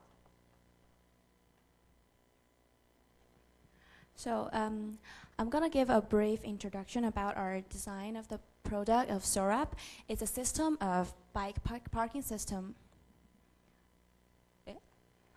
Sorry. So in this picture, it shows the a rough design of our one single parking space of Syrup. And here are some main features. This is one pole with indicator lights on it, and we hang our remote controller on it. And as soon as this certain space is taken, the lights will just went out and to show that there's no parking space at this area. And here is the front wheel holder with a one-click lock on it, which makes your parking extremely easy. You just have to push in and it's automatically locked. And this is a bike wheel holder, and we will install a remote controllable lock on it.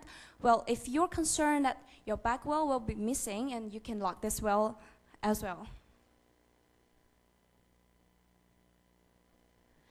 And we know that the design of one single parking space is not sufficient to make the whole parking system efficient and solve the overpacking of the parking system now. So here comes our design of the array of the parking spaces. So we designed the parking spaces to have two levels, and I would like to show this picture first. This is the step of how to park your bike on the second level, because the first level is like initially just as what I have described, and the second level is a little bit different. And first you pick up the remoter of the second level, and then you one click, you place your bike there on the track, and then you one click, the wheel holder will rise and automatically lock your bike. And another click, it will raise your bike upper and then push it on top of the first level. And to furtherly utilize all the space available, we would like to design. Sorry, it's not so friendly, user friendly. We would like to place our second level on top of the pathway. And at first, the wheel holders are hidden. And because this way we don't need more space in between the two row of the parking spaces. And then you click and you use your remote. You can raise the wheel holder and then lock it and raise it, and now the pathway is clear again. And also, we notice a problem like people are so easy to forget where they have parked their bags. So they even lost their bag this way. They think of, they just cannot remember because they might have been to so many places. So we would like to have, we would like to give each parking space a unique number, and we would like also print it on the remote, so you don't need to worry about this anymore. And finally, we noticed another problem when we took another closer look at the biking system here in NTU.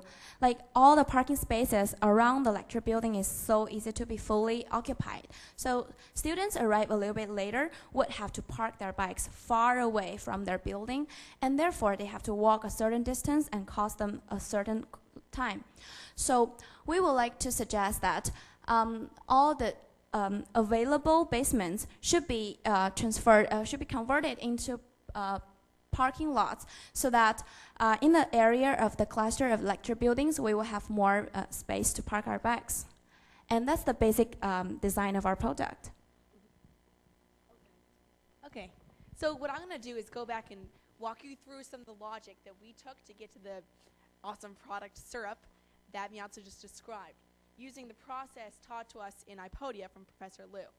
So Sunny is here at NTU, and she told you kind of about the problem. So did Terrence. Too many bikes, too much traffic. And then you end up with no place to park your bike, having to walk a few minutes to class, taking more time, and having your bike stolen, or even getting in a bike crash. For example, Rebecca got into a bike crash a month ago. She broke her thumb. Show everyone, Rebecca. This is dangerous. This is our customer need. So what are we going to do to fix this problem? We have a few things that we need to focus on. First of all is time. Our time is valuable. We want to get to class on time, and we want to make it easier to do. I know whenever I have to pull my bike out of a cluttered lot, someone's on top of my bike, and then I'm angry and frustrated and sweaty by the time I'm finally on my way. Secondly, we want to be more secure. We want to not have our bikes stolen. We don't have to buy like 5 locks that are $40 each just to make sure that we can have our piece of poop bike for all 4 years of college. Finally, we want to have a better location. We want to be closer to our classes. So what are the design characteristics to accomplish this goal? 3 main words: neater, faster, closer. So neater describes the layout of our structure, the design, and the uniform parking, especially the numbering, so we can help out Terrence there. So it's easy to find your bike and easy to park it. Faster, meaning we want automatic locks, 1 to 2 clicks to store your bike, and then it's easy to get it back again. And finally, closer, we want to suggest the location to put the bikes, so again, we can get to our classes on time. So how does this give you the exact product we already mentioned? The faster characteristic gives you the first dimension, the lock. And all these different design parameters correspond to features on the bike, or the lock system. The second characteristic, neater, gives you layout. So you can see how we've met all of our characteristics by the layout that Miatsu described. Finally, closer. We want to utilize, also neater. Sorry, I forgot we had that one. This is the map we made of NTU campus. We've highlighted problem areas in the campus. The red is where a lot of the classes are. People come there often for classes. The blue is bike parking lots that are overflowing. The green is an already existing underground bike parking lot. We want to implement more of these systems to make the bike parking more efficient on NTU campus. So that's our product. We are sure that it'll be widespread in all 3 campuses soon. And finally, we'd like to have Sunny walk you through our experience here in iPodia. So, well, then I will start talking about 2 minutes how we learn from these multicultural experiences. So, I think if I try to share any story about how to get to know different culture, will be just like all story that being talked through. So I will focus more on what's the challenging part of the intercultural communication. So we feel that the communication between different cultures should be like face-to-face interaction, because like in the beginning stage of like case study or like final project, we first we try to send emails to share thoughts, and then we find out that sometimes misunderstanding is caused because it's not just the language barrier, but like we just express ourselves differently in different culture. So, and without real life engagement, it's hard to know each other's emotion and like attitude. And so the next part, I'm going to share that how we work as a team, to make this final project work. After interviewing all the members, we feel that NTU students is good at logic and then try to make things happen step by step. And then PKU students can see the overall picture and aid creativity and art.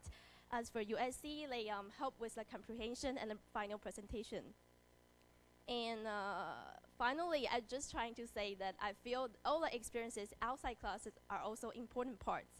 Because like with the years passed by, we might forgot what we present today or what we learn in the classes, but the memories just us together will last. I really enjoying the atmosphere, like hanging out with USC, the partying, like relaxing atmosphere. And I also learned a lot from like PKU students' more diligent and like composed personalities. And I would like to close up the presentation with the Californian slang, no, just expression that I learned yesterday. It's like, YOLO! It means like, you just live once. So we're really glad here to share this amazing moment with all of you. We're painting, thank you.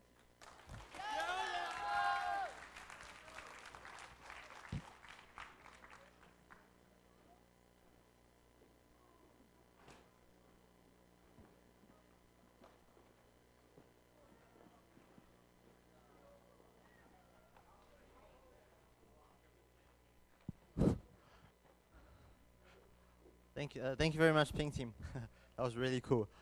If the system gets implemented, I think I would definitely stay an extra semester just to experience that.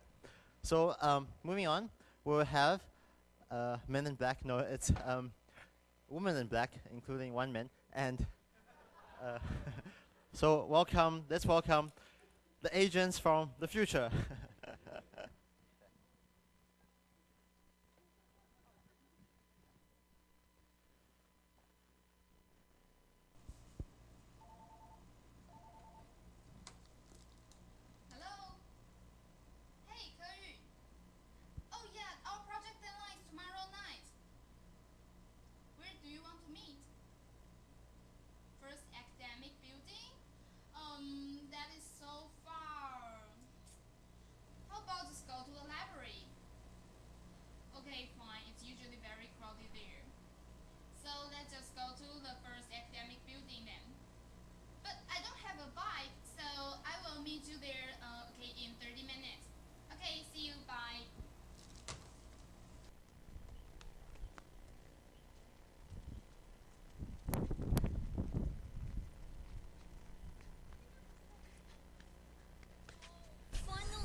There's so many people here already. Let's go to another room. How about this room? Oh, there's no whiteboard. Even some people sleeping there. Next room.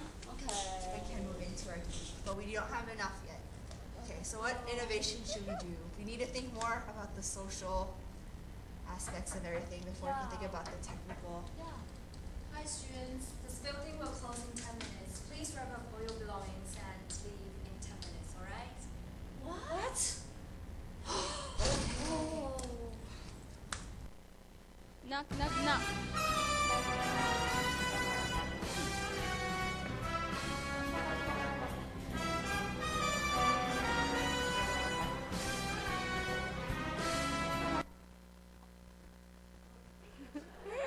Hello, my name is Dvaker.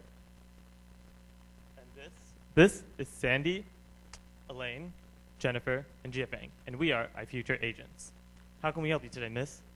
Oh, I was so frustrated. I just need a room for a group discussion, but some spots are too far and some are for people All right, and some don't are worry. too noisy. We already have a solution to your problem. Well, seems like our customer needs some more available and customizable space that meet her demands. Well, to achieve that, first we have to make sure the room can be easily accessed. In terms of easy access, she should be able to find the room quickly, and the room should not be far away from Ruby. Most importantly, Ruby should be able to make sure that the rooms are available and no one else is using them.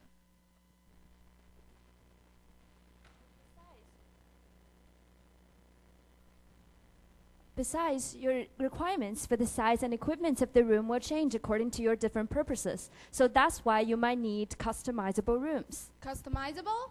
I really hope that I can design the whole room, but that's impossible. Well, that's easy. You see, we can meet your customizable needs by dividing that up into two dimensions. So we have the external dimension and the internal dimension. So for the external dimension, you want to have control over time flexibility and the noise control.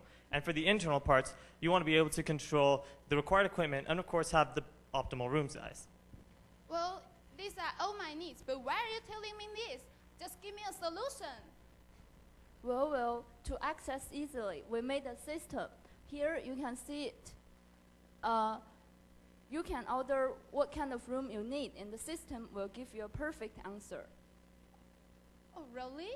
Well, let me show you how to use it. For example, if you have 6 people and you need a discussion room, just type 6 in the size part. And you can also type how many chairs, tables, whiteboards, projectors, and other equipment you need. After sending your order, the system will give you the nearest space that is available to use. Wait. What if I don't know how to get there? That's really easy. You just hit the submit button right there, and it'll show you a really easy to use map of the nearest location of the study space. Well, but I don't think that really helped a lot. What if there are some people already take a room by themselves? Don't worry, this is what we thought of customizable workspaces. What we want is some type of movable wall that has a soundproof barrier, so that way you can do whatever you need in as much space as you need without interrupting anyone else. So let's say this is a normal classroom space that we have. You can divide it into potentially 4 smaller spaces so that 4 different groups can use this space. Or maybe if you need more space, you can have 2 big rooms to discuss in, like that. Or for example, if you just want a smaller room because there's only 2 or 3 students, you could take one small room and make it into even 2 smaller rooms. Something else is that we have a 3D model to show the customizability of these rooms. So as you can see, we took one big room and made it into 4 smaller rooms. And in each of these rooms, there's a different function that you can do. So we have a conference room, a little interview room, a music room that can be used for dance or piano playing, and just, a regular group meeting space. It would be all nice if you could build up a new building. Well, that's the best part of this. You don't need a new building. You can just use the regular space that you already have in your university. In addition, we also are only looking into having places that are available for all students to use. So it's very public and everyone can access these places. Wow, it's so amazing. How did you come up with solutions so quick? Wow. We made our innovation by following a very structured way of thinking. First, we find out what our customer really needs and wants after surveying a lot of students from different campuses. And we also try to find out the common problems among them.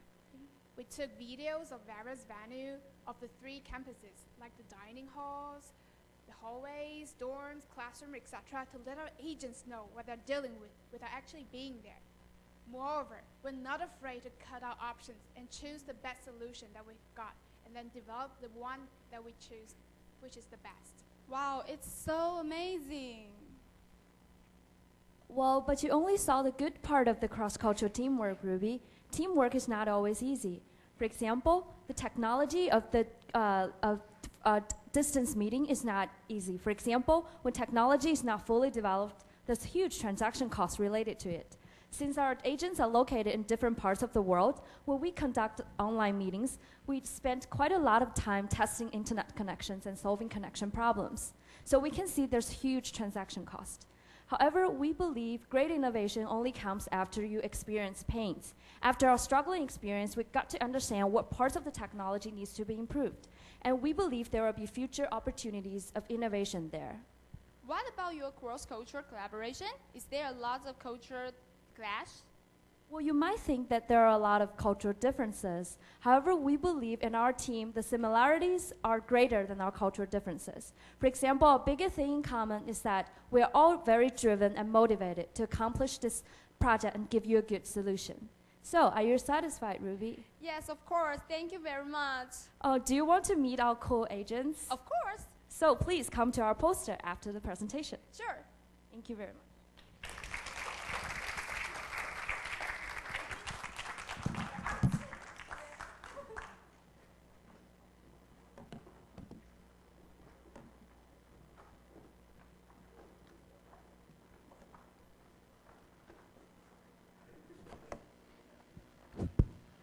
Thank you very much, Purple Team. I think you should definitely sell your idea to IKEA. Definitely make a lot of money.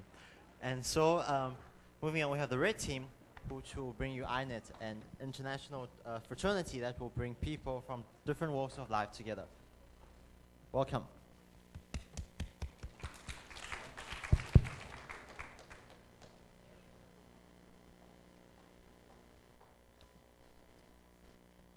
Good morning, everyone. My name is Cynthia from Peking University. Now you are looking at Team Red from iPodia program. Since many teams have presented you many kinds of social network, but today our group is going to present to you a new type of social networking experience for university students internationally. It's about this. So before we officially start, let me just take the honor to introduce my excellent group members. They are Vlad and Shana from USC, Amber, Eugene from NTU, me, Cynthia, and Tyler from Peking University. So let's just get started. To determine a problem that we could work together to solve, we came up with our mind that a difficulty exists in 3 of our schools. At PKU and NTU, we found that we really have student and professional organizations, but we lack the interaction of different students among different grades and disciplines. On top of that, we found that it hardly has any interaction among students of different culture and internationally. Similarly, in the United States, we found that we do have a system in place to meet these needs, but it's only on a domestic level. And even on the domestic level, it's only specific to a certain school, and there is no interaction between the same organization within the same city or states. So, using these 2 problems that we found from each school, we went through the steps we learned in class and identified the student problem, which was that we needed to improve student communication between students of different grades and disciplines.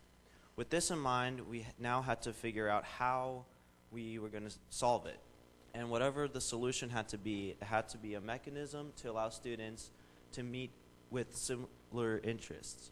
And this system had to be composed of 2 main functions. It had to improve the face-to-face interaction and also implement a virtual component.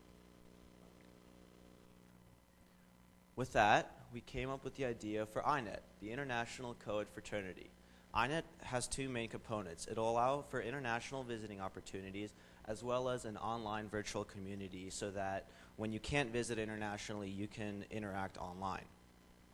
The international visiting opportunities will be with 2 main components, an international exchange program as well as international conferences held either on an annual or biannual time frame. Similarly, the innovation factor comes with the online virtual community in the form of Second Life. And so one of the constraints that we had is that Second Life technology quite isn't up to the level that we need it to be in order to achieve this goal. And so until that time, we're going to create a centralized community website for students to interact. Within this Second Life virtual reality, there will be 2 main components that are encouraging that this can happen. First of all is a little game called World of Warcraft. In this game, as you can see, you can create an avatar to match the physical appearance of your real life person. Then with that avatar, you can navigate through a virtual 3D environment and actually interact with people. And these aren't people just from your city, school, or even country. It's people all across the world. The other cool thing is that you can go inside buildings and explore the interior contents of it. Combining that with Google Street View and the components that make that up, you can go visit the houses, the chapters of iNet in each different country. So imagine walking down the street and wondering, I wonder what my friends at NTU are up to. Well, you just walk down the virtual highway, make a left, and you're there. Similarly, if you're interested to see what students at USC or PKU are doing, you can do the same thing. The beauty behind it is that there is no distance, and everything is done within a matter of seconds. So going back to what Vlad had mentioned earlier, what exactly is a fraternity? And at its core, the main value is it gives you an opportunity to build lifelong bonds with people that have similar interests, but are from a different hometown, different major, different ages. It's also a great way to build your professional and social network, whether it's improving your public speaking skills or learning how to network with people of all walks of life, you really build a strong skill set. Also, it becomes like your second family. You choose this organization because you fit well with them, you like the people in it. And so it's your family by choice, not by blood. And finally, it's a really good learning environment, not just academically, but also personally and professionally. You really learn a lot about yourself by being in an organization like this. But in order to implement a fraternity system such as the one that we have at USC, you really need to take into consideration the cultural differences that arise when you're trying to create these social ties. Yeah, like East Asian culture is rather humble and requires a more formal meeting process. It takes a lot of time and experience to build up relationships with others. So the basic process is that we first have a more formal meeting to share our basic information, and then we can go to dinner to get to know each other better. And after that, we can finally go karaoke or clubbing at Luxy or Spark and so on. And in America, like I had mentioned before, it's more about your personality and how you really fit with the culture. And friendships are also built over time, but it's more informal and there's really no definite order. Like it's really common in America to go clubbing the first time you actually meet someone, and the relationship building process tends to be a lot quicker in the United States as opposed to the East Asian counterparts. And so what? And well, as you guys know, the recruitment system and the activities to get to know each other may be totally different from the culture. But we can see that the new member of each culture, when he wants to join the group, he may have to be really involved in it, and so that he can show his commitment and he can have the new relationship with others. So with that, this is the crest of iNet. iNet stands for International Networking and is a pun on the online networking scheme that we will implement. As you can tell, we have the globe to symbolize the international experiences that all of our members will achieve and the international connections that they will maintain throughout their life. Similarly, the star symbolizes that we are all bright students with bright futures. At last, we'd like to share with you our experience through the semester as part of the Red Team. Before we officially meet face-to-face here in Taipei, we used softwares and outlets like Skype for our online discussion. However, sometimes it's really hard and time-consuming to coordinate a time good for everyone. So we use this software online called When It's Good to make our time coordinating process more efficient. So I'm going to introduce this mechanism a little bit more. So every time before our meet, we will get logged in and select our own possible time according to our own schedule. So after everyone is done, the system just figures it out automatically with all the common possibilities. So you can see in this chart that only 2 possible times are shown in green. So it's kind of like complicated.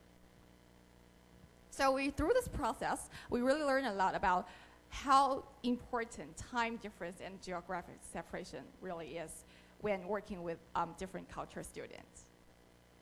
And you can really relate a lot of aspects in our iPodia class to what we're trying to implement with the iNet system. We started off by meeting through social media websites like Facebook and using Skype and the World Classroom portal. And then, we kind of had a virtual world in the iPodia classroom where we got to see each other, face to face and each other's classrooms. And now here we are in Taipei collaborating over, these awesome projects, eating the local food, getting to know each other, going to dinner, and then some of us were even able to go clubbing, a few nights ago. And it's kind of similar to how, the recruitment system for, this fraternity would work, getting to know each other and the whole relationship building process. And you can also see the cultural differences. PKU and NTU had the opportunity to get to know each other way earlier than USC did, because NTU traveled to PKU for a couple weeks, and then PKU has been here longer in Taiwan. And that was really beneficial for them because the relationship building process in the Asian culture takes a little bit longer to get comfortable with each other. Whereas when we came with USC, it only took us a few days to really jump into things and go karaoke and go clubbing, really connect with people. But overall, this class has been an amazing experience for all of us, and I know I can speak on behalf of the entire Red Team how much fun we've had together. Eating shaved ice, which we don't have in America. collaborating on our project, eating the local food. It's been an amazing experience and something none of us will forget. And thank you so much. Feel free to stop by with any questions at our coaster at the end of this. Thank you.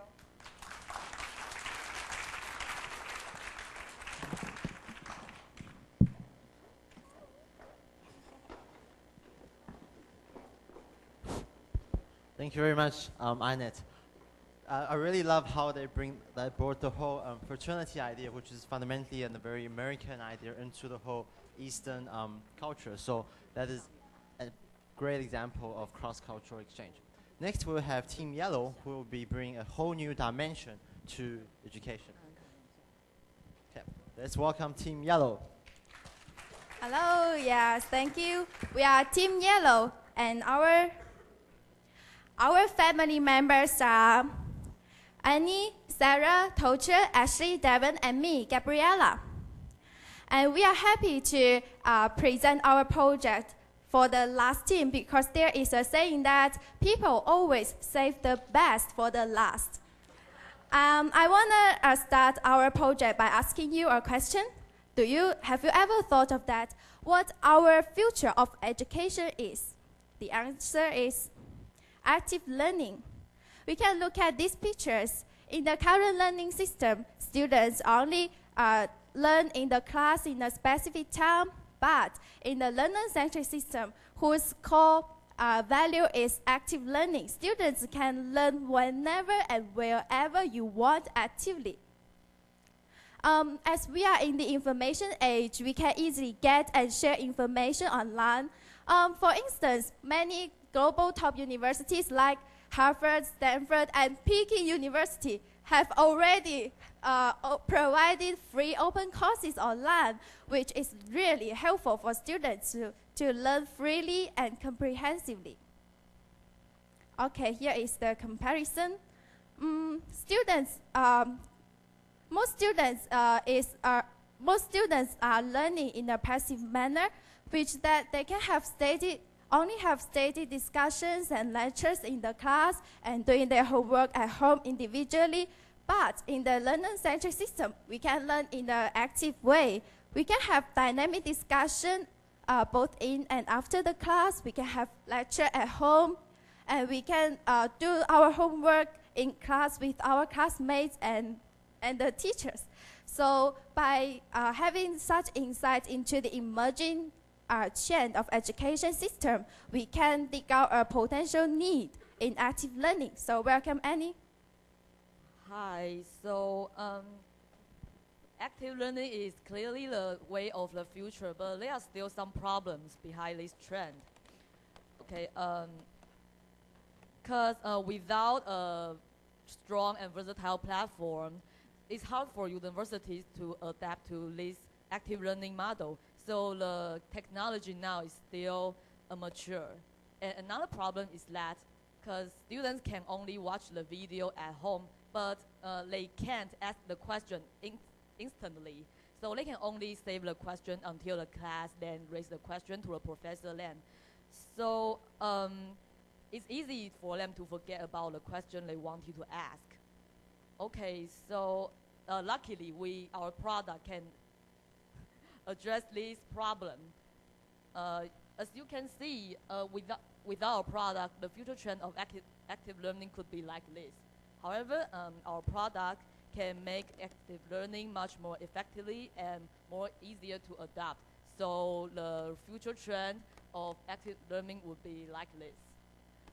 And next, Devon will introduce our product for you. Okay. So our product is called Inside Out. The idea is that we have basically a couple basic functions. The first is this lecture. It's if you've ever gone onto MIT OpenCourseWare or any of the other OpenCourseWare websites, you can see that you can watch a video lecture, rewind if you don't understand something, maybe fast forward through something that you already kind of know. So that we bring that functionality here. However, what we bring in addition, which is really unique, is this live updated message wall. So as you're watching the lecture, you can see questions, comments, ideas, links to YouTube videos or news posts that other students have posted while watching the video, so it can enhance your educational experience. And also, you'll find that our system is especially user-friendly as we have this personal ID profile. With your profile, it will take record of all your learning history and make it your own video book. With all your comments, notes, and ideas taken down here, you're able to share with your friends, and you're able to use this for when you're preparing your final exams. And also, we have created some really fantastic and learner-centered functions for our system. One is the +1.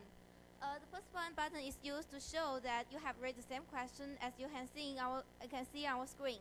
Also, as we have a counting system in our database, this is also used to vote for the question you have raised. And also, we have ideas and questions button. This is used to separate the brilliant ideas you came up with and the questions you meet when you're having a lecture or when you're discussing with your friends.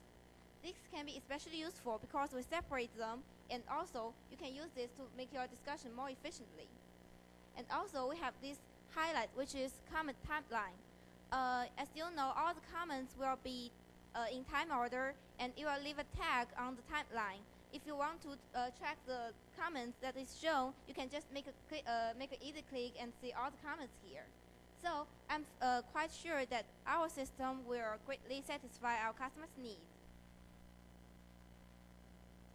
So we just wanted to quickly go over as well how our product addresses every part of our customer's need. So active learning, our product actually makes active learning easier to implement by providing a strong platform.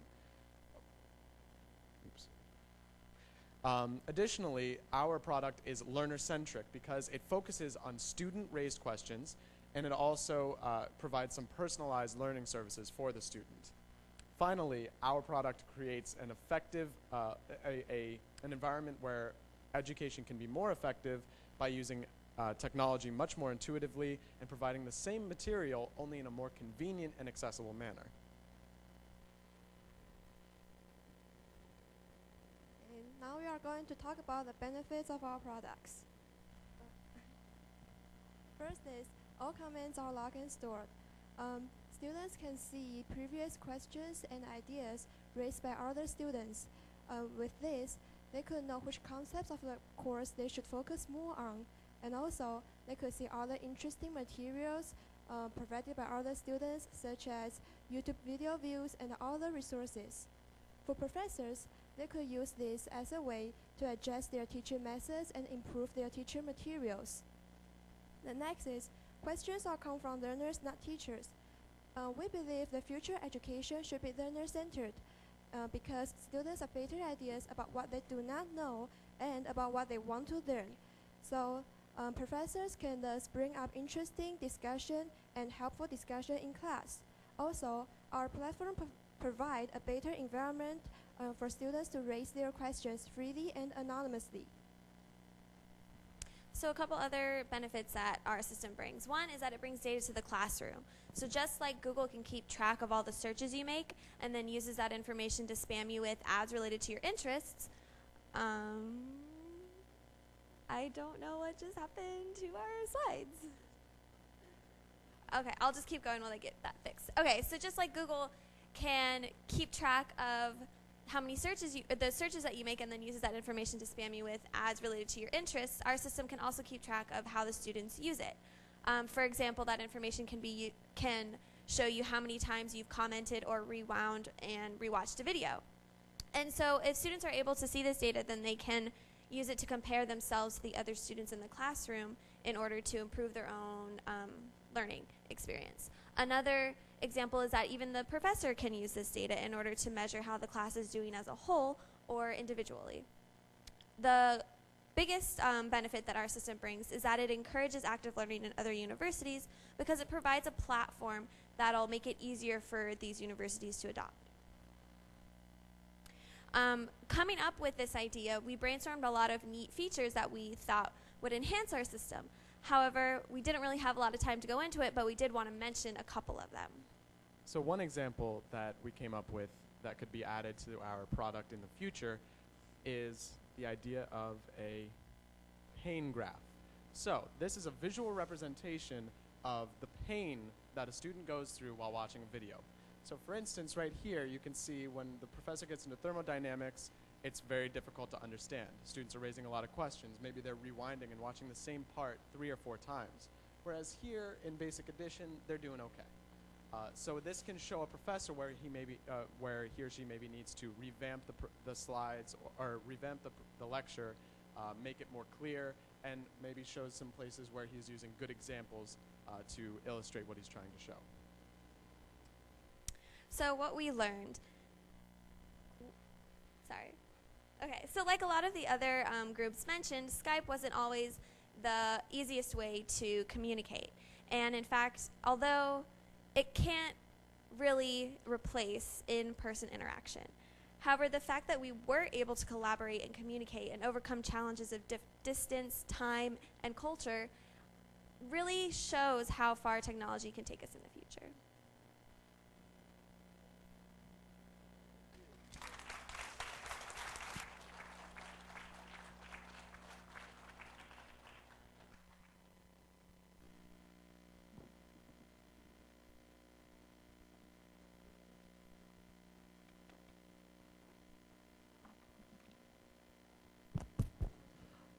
Thank you very much, Team Yellow. I really like that paint graph idea. I wonder what iPodia's paint graph would look like. Yeah, just kidding.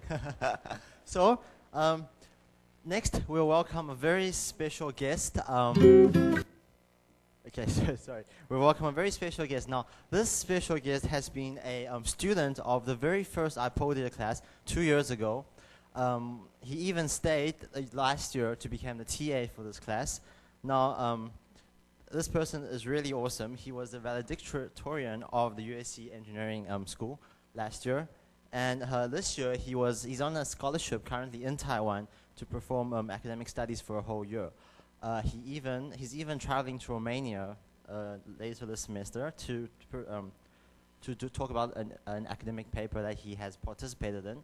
And apart from all his just pure academic awesomeness, he even took part in an event where he traveled around Taiwan during the 1 year.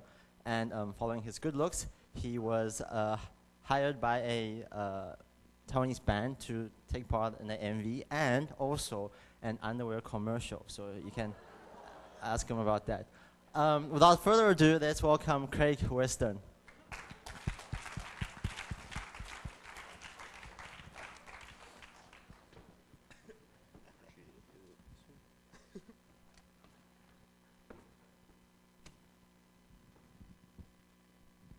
Hey guys. Thank you, Terrence, for the kind introduction. I want to clarify, I was not the one wearing the underwear. It was somebody else. I was in the background, but I did my best. Thanks to all of you for inviting me here today to be a part of your presentations, which are absolutely awesome, by the way. I've really enjoyed watching them, and you guys all completely dominate my presentation from 2 years ago. Thanks in particular to Dr. Liu, Professor Wang, Professor Tian, for making all this happen and bringing all of us here today. It's an honor to be involved for my 3rd year in the iPodia program, an effort that, as you know, is changing the face of higher education and breaking new ground in the world of cross-cultural innovation.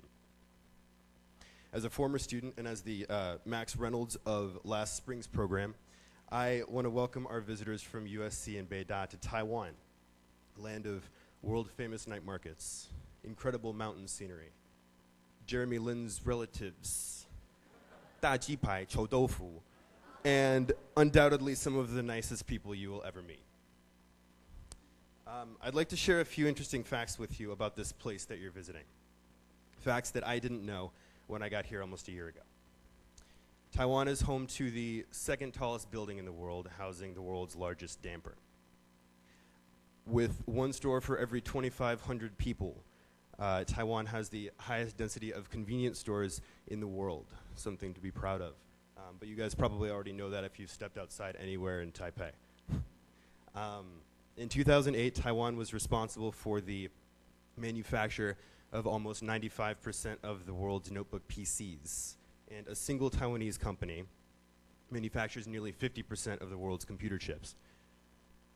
Taiwan has the 5th largest volume of foreign financial reserves in the world, as well as the world's lowest poverty rate at just over 1%. This despite the fact that it is 2nd in the world in population density behind only Bangladesh.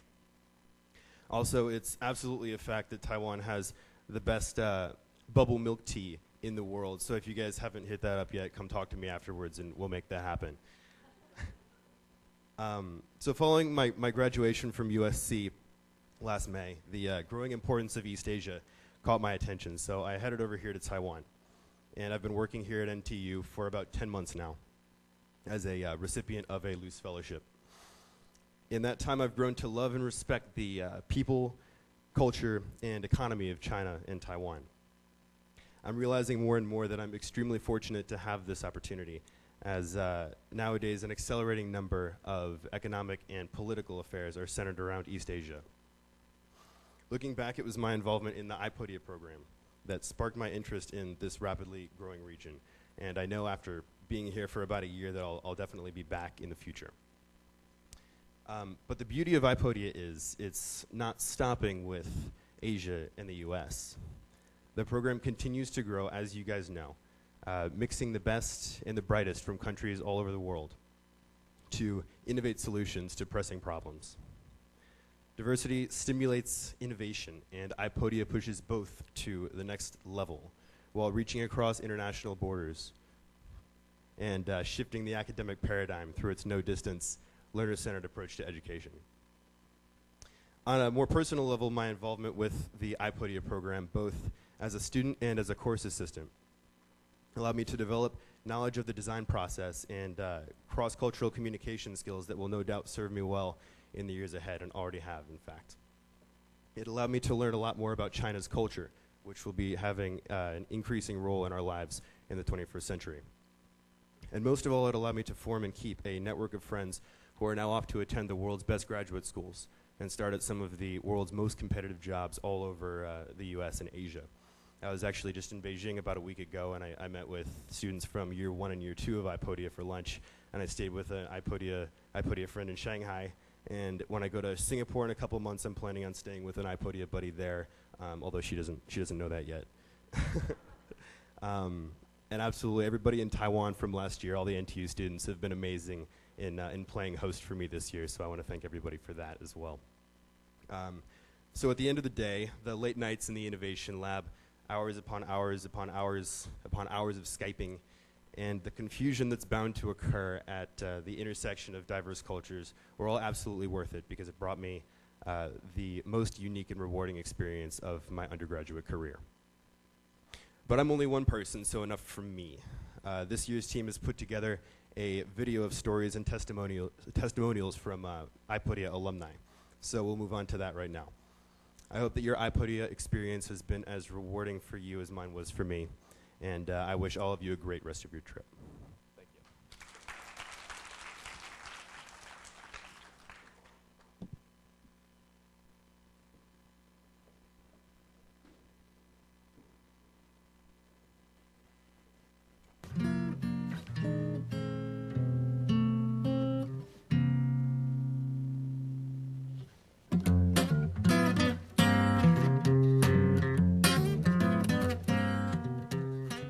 Hey everybody, my name is Brian Henderson, and I'm a proud alumni of the University of Southern California in Los Angeles.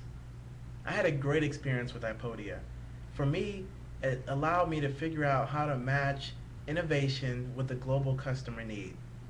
Currently, I'm working for Accenture as an IT consultant, and in my day-to-day job, it becomes critical that I can provide a global point of view, not only the client, but my team members as well. It's important when thinking about product development and overall product innovation that we are designing and building products that are not just good for our next door neighbors, but something that the entire world could have a use for. iPodia taught me that, and for that I'm extremely thankful and happy with the experience that I had. I wish you all the best of success as you continue to grow and become future product leaders and developers. Good luck. Hi everyone, this is Elise from Duke University, North Carolina. I graduated from School of Mathematical Sciences, Peking University last year. And I have hope you all are enjoying all the activities that iPodia has to offer this year. iPodia is such an exciting event that not only strengthening your skill set, including communication skills, presentation skills, and also social skills, but also it provides you with lifelong impacts. For example, I always remember Professor Lu saying that customer needs motivate innovations, and that leads me to conquer most of the obstacles in my life. Hi guys, my name is Yuri Ganek. I am a former student of iPodia. Moving forward to impact of the iPodia program on my life, I would say there is one big lesson to embrace, and the idea is collaboration is very important, not only across disciplines, but also across countries. At my firm, at PricewaterhouseCoopers, we're actually implementing an intranet site where anyone within the firm across the world can interact with anyone else on any topic, whether it's globalization or anything as specific as oil and gas in East Africa. I think it's very important moving forward that this collaboration is taken seriously, because if you ever want to undertake huge global challenges or become a big decision maker, it's important to have the ability to understand how other people would think, and that comes with understanding those other disciplines and other cultures that you aren't necessarily an expert of. Hi everyone, my name is Max Reynolds, and I had the privilege of participating in the iPodia program last year. I was lucky enough to be one of a few freshmen selected for my year's iPodia class, and I really feel like this early exposure that I had to the program had an especially significant impact on my career goals and my academics. What really resonated with me the most and had the biggest impact on me as a person was the people that I worked with.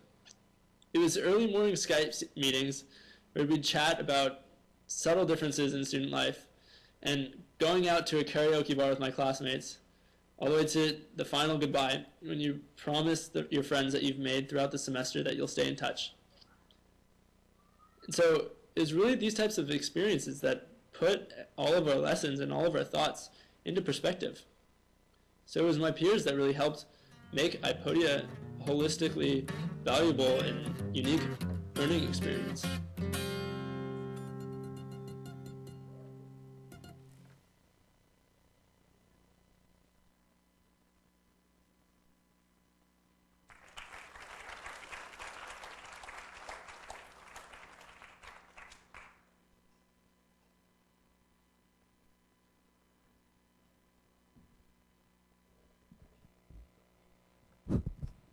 Thank you very much, Craig, for your speech and the excellent video.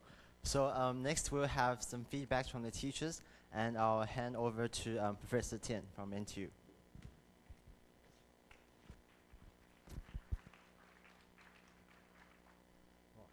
Okay, so it is very awesome. So I'm very happy and moved to see all the great performance today from all students. So our iPodia program is actually fully supported by the NTU, National Taiwan University, especially the Office of Student Affairs. And today, we actually have our Director of the Office of Student Affairs, Professor Feng Yan, here. So I think it's our special guest. Let's welcome her to the stage and say a few words for students. Yeah, I think she is very busy. She just came out from like a PhD oral final thesis defense.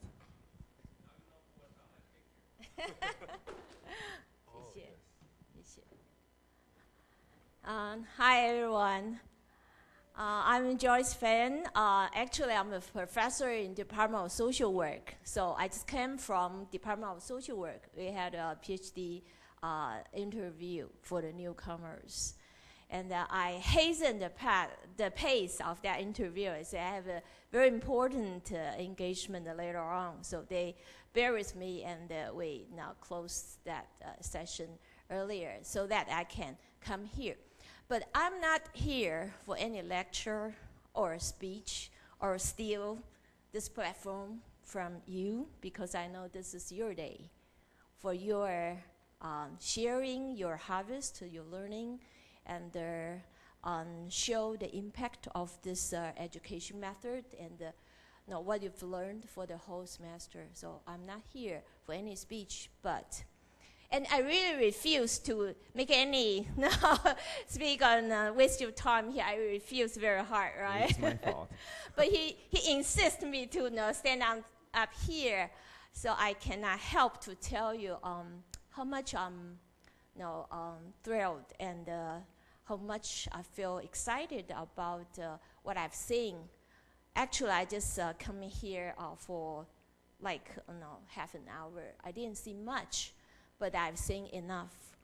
And you accomplished what Professor Liu didn't really successfully persuade me that this is a good method and good my student.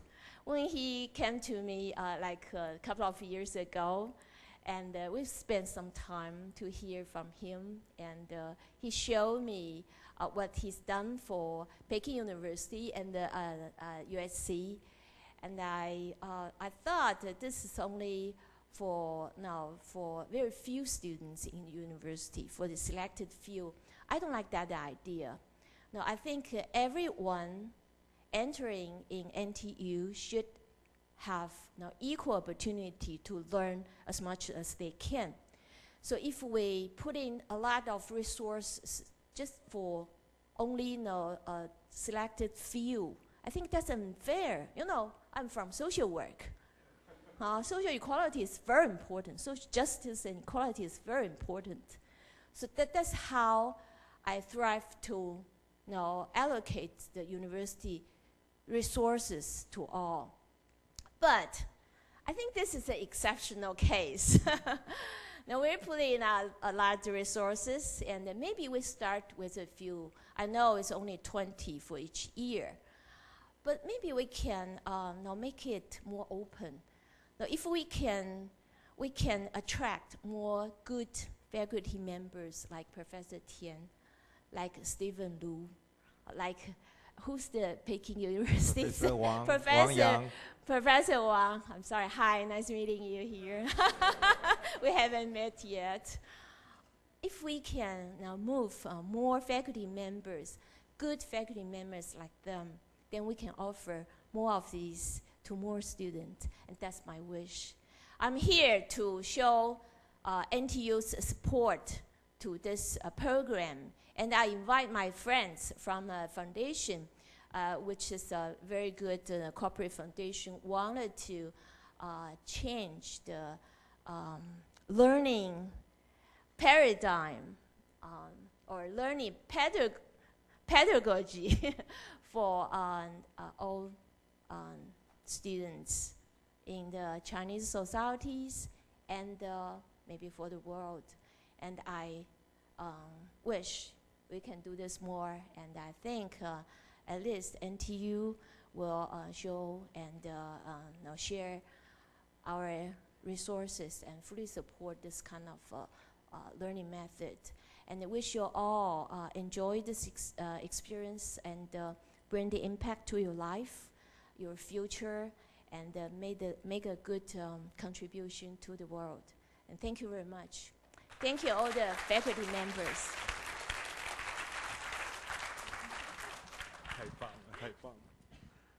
Okay, thank you very much for Professor Feng Yan's speech. I think everybody will be a few words. Okay. Okay, so now I think there's the time for teachers to provide the feedback. First, I would like to invite Professor Lu. Professor Lu. Well, you have no time limit if you are the first. Okay, so let's welcome Professor Lu again to give a few words for the students.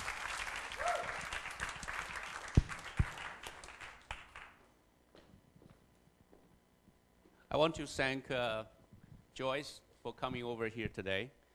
And at the beginning, I show you a picture. There was a little girl pushed me away, and that was her. And we were debate teammates at NTU, and so it gave me a lot of old memory. Now today we can speak at the same platform.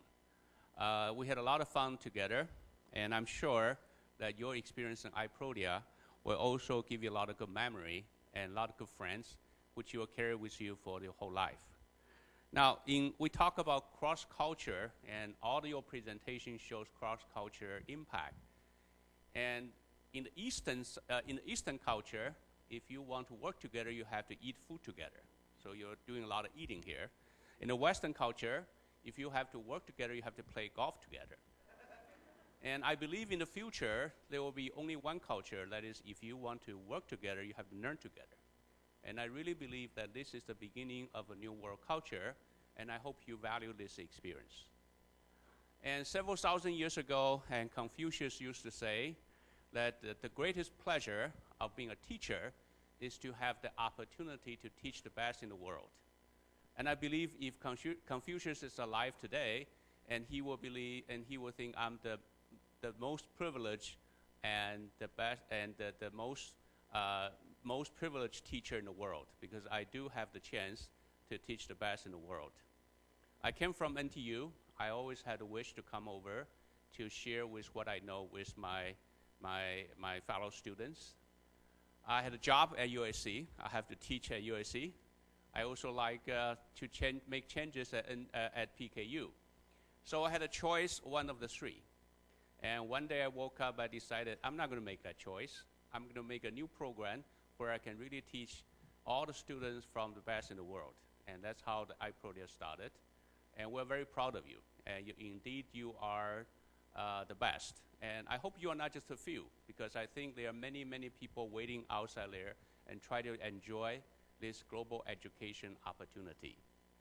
And we talk about this iPodia program could be a revolution of a landscape for the higher education. As a matter of fact, last week when I was having private dinner with Professor Fong, we're debating on how much this can impact on higher education. I still believe that this is going to have a huge impact. You talk about active learning. And the whole spirit of active learning is you want to do the school work at home, and you want to do the homework at school. So think about what you do at school today. You come to school, you sit back there, you listen lectures. That's your school work today. And think about what's your homework here today. You go back home and you try to gather your friends for discussion, for team project. So that's your homework today. And the whole idea of active learning is to swap these two, so that you will have a chance to watch all these boring talking head lectures at home. And then when you come to the classroom, you'll engage in the teamwork interaction with all the students. Now, the iPodia platform certainly follows this approach. Now, there's an MIT effort. There's an MIT and Harvard joint venture try to promote online courses for the public. And I believe their effort is very important because they put the school work at home. Our effort here is a complementary one because we put homework at school. And because the internet platform, and right now your school work does not have to be constrained by physical boundary, by organizational boundary, and you are really enter a very different world of education. Now, after this whole semester of learning, I just have one word for you. That is, even though you're getting a grade from the course, but you never graduate from iPodia. And you can tell from the previous students that once they enter this program, and they will get stuck into here for the rest of their life. And I hope you will enjoy this community of learner, and each one of you will be very successful in the future, and together you will really be able to change the world. So you will get a good grade, but you will never graduate. Thank you very much for your great learning effort. I really appreciate it and enjoy this opportunity. Thank you.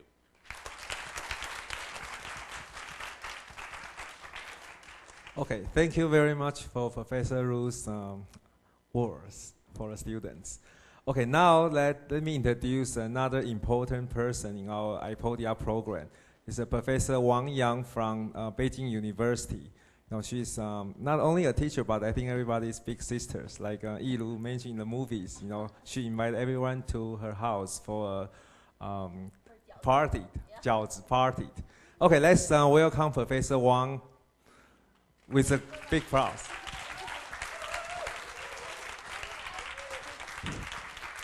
Today, I'm really, really honored representing all teaching staff from PKU, actually who work on this course, to appreciate the audience to come. And especially, my dear students, you accomplish your very difficult project obligations.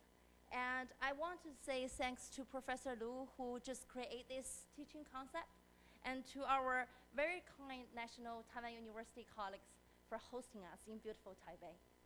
And Peking University is a comprehensive and nationally key university in China. As to become the first-class university in the world, Peking University is facing with global challenges of higher requirement on teaching. We take the driving force of evaluation to seek for global brilliance and worldwide intelligence. We designated iPodia as a perfect chance for mutual learning from different districts and countries. Here, I won't repeat the significance of the program because you already learned from your own demonstration.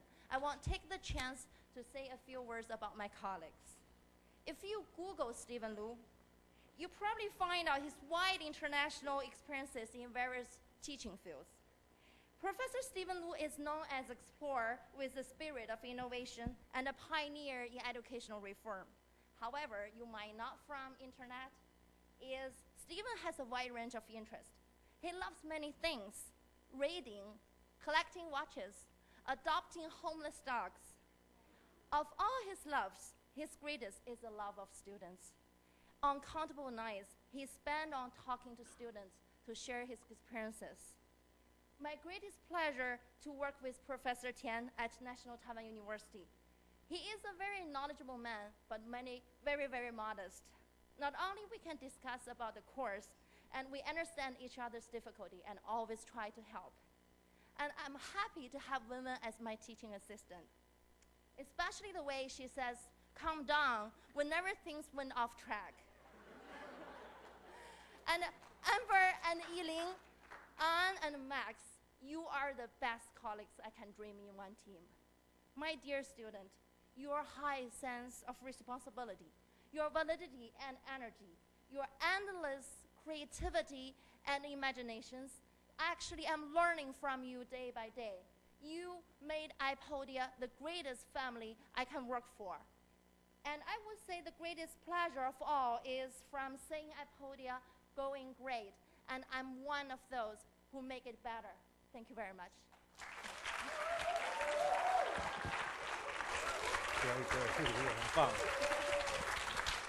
Okay, thank you for Professor Wang's words for students.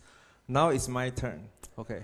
Well, typically I didn't prepare a script, but I have to today because I have slept less than like 4 or 5 hours in the past few days. Okay. And I think, it may be a little different style than Professor Lu and Professor Wang. I'm more like freestyle, as you guys all know. First of all, so I want all students, all three school students to be very thankful and grateful. I think you guys are very lucky to be in this program.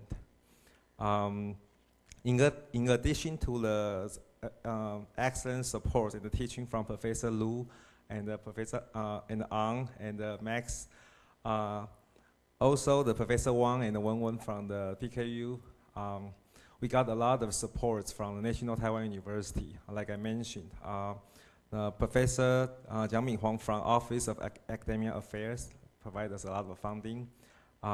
Professor Feng Yan from the Office of Student Affairs. And also the support from my college of EECS and the Department of Electrical Engineering. So without their fully support, we cannot make this happen. The most important person I would like to thank is Professor Chen Liangji. He gave me this chance to stand here, to fulfill my goal or to make my dream come true, to have a global class to work with Professor Lu. So with lots of additional resource support from school, a dream world-class iPodia was offered with this unique setup. So the students, students, you can travel and experience the cultural difference through this 3-school alliance. You can live and work closely with your teachers for weeks. I know this is probably not that preferred, especially at night when we are in Beijing, Yeah. The great results came out today in your presentation. It's terrific. You guys all did a wonderful job, and I'm so proud of you all. I believe that we all learned a lot, not only from the innovation from Professor Lu's lectures in class, but the real-life experience and the brainstorming of our ideas, the case studies, and the final projects among different cultures. We all learned that we have to respect others. And we all learned that we need to sacrifice individuals to meet the team goals. I also learned a lot from you, from all of you, the students. My outstanding and hardworking TA, Yiling and Amber, I think they are still busy on preparing the lunch and the setup outside to make this running smoother. I enjoy every moment with you all, where I'm mentoring, chatting, sharing, and even fighting with you sometimes. Okay, deeply in my mind, this unique experience is really encouraging and has been an unforgettable memory in my teaching life. Finally, I really hope that you all can be the seed of this innovation and try your best to influence the people around you. With all the matters you learned from this course, from different aspects, I hope you guys be ready and be prepared for your next big challenge. So good luck, and I'll give you my best wishes. Thank you very much.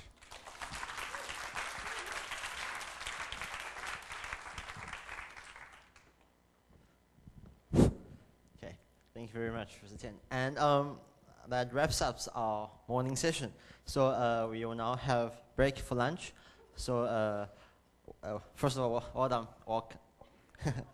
That's a great job, everyone. But so now for lunch, so could you everyone just gather outside? We'll have a big group photo first, and then afterwards, Amber and Yiling will distribute lunch boxes for everyone. Just be back by 12:30 for the poster presentations in the gallery outside. Thank you.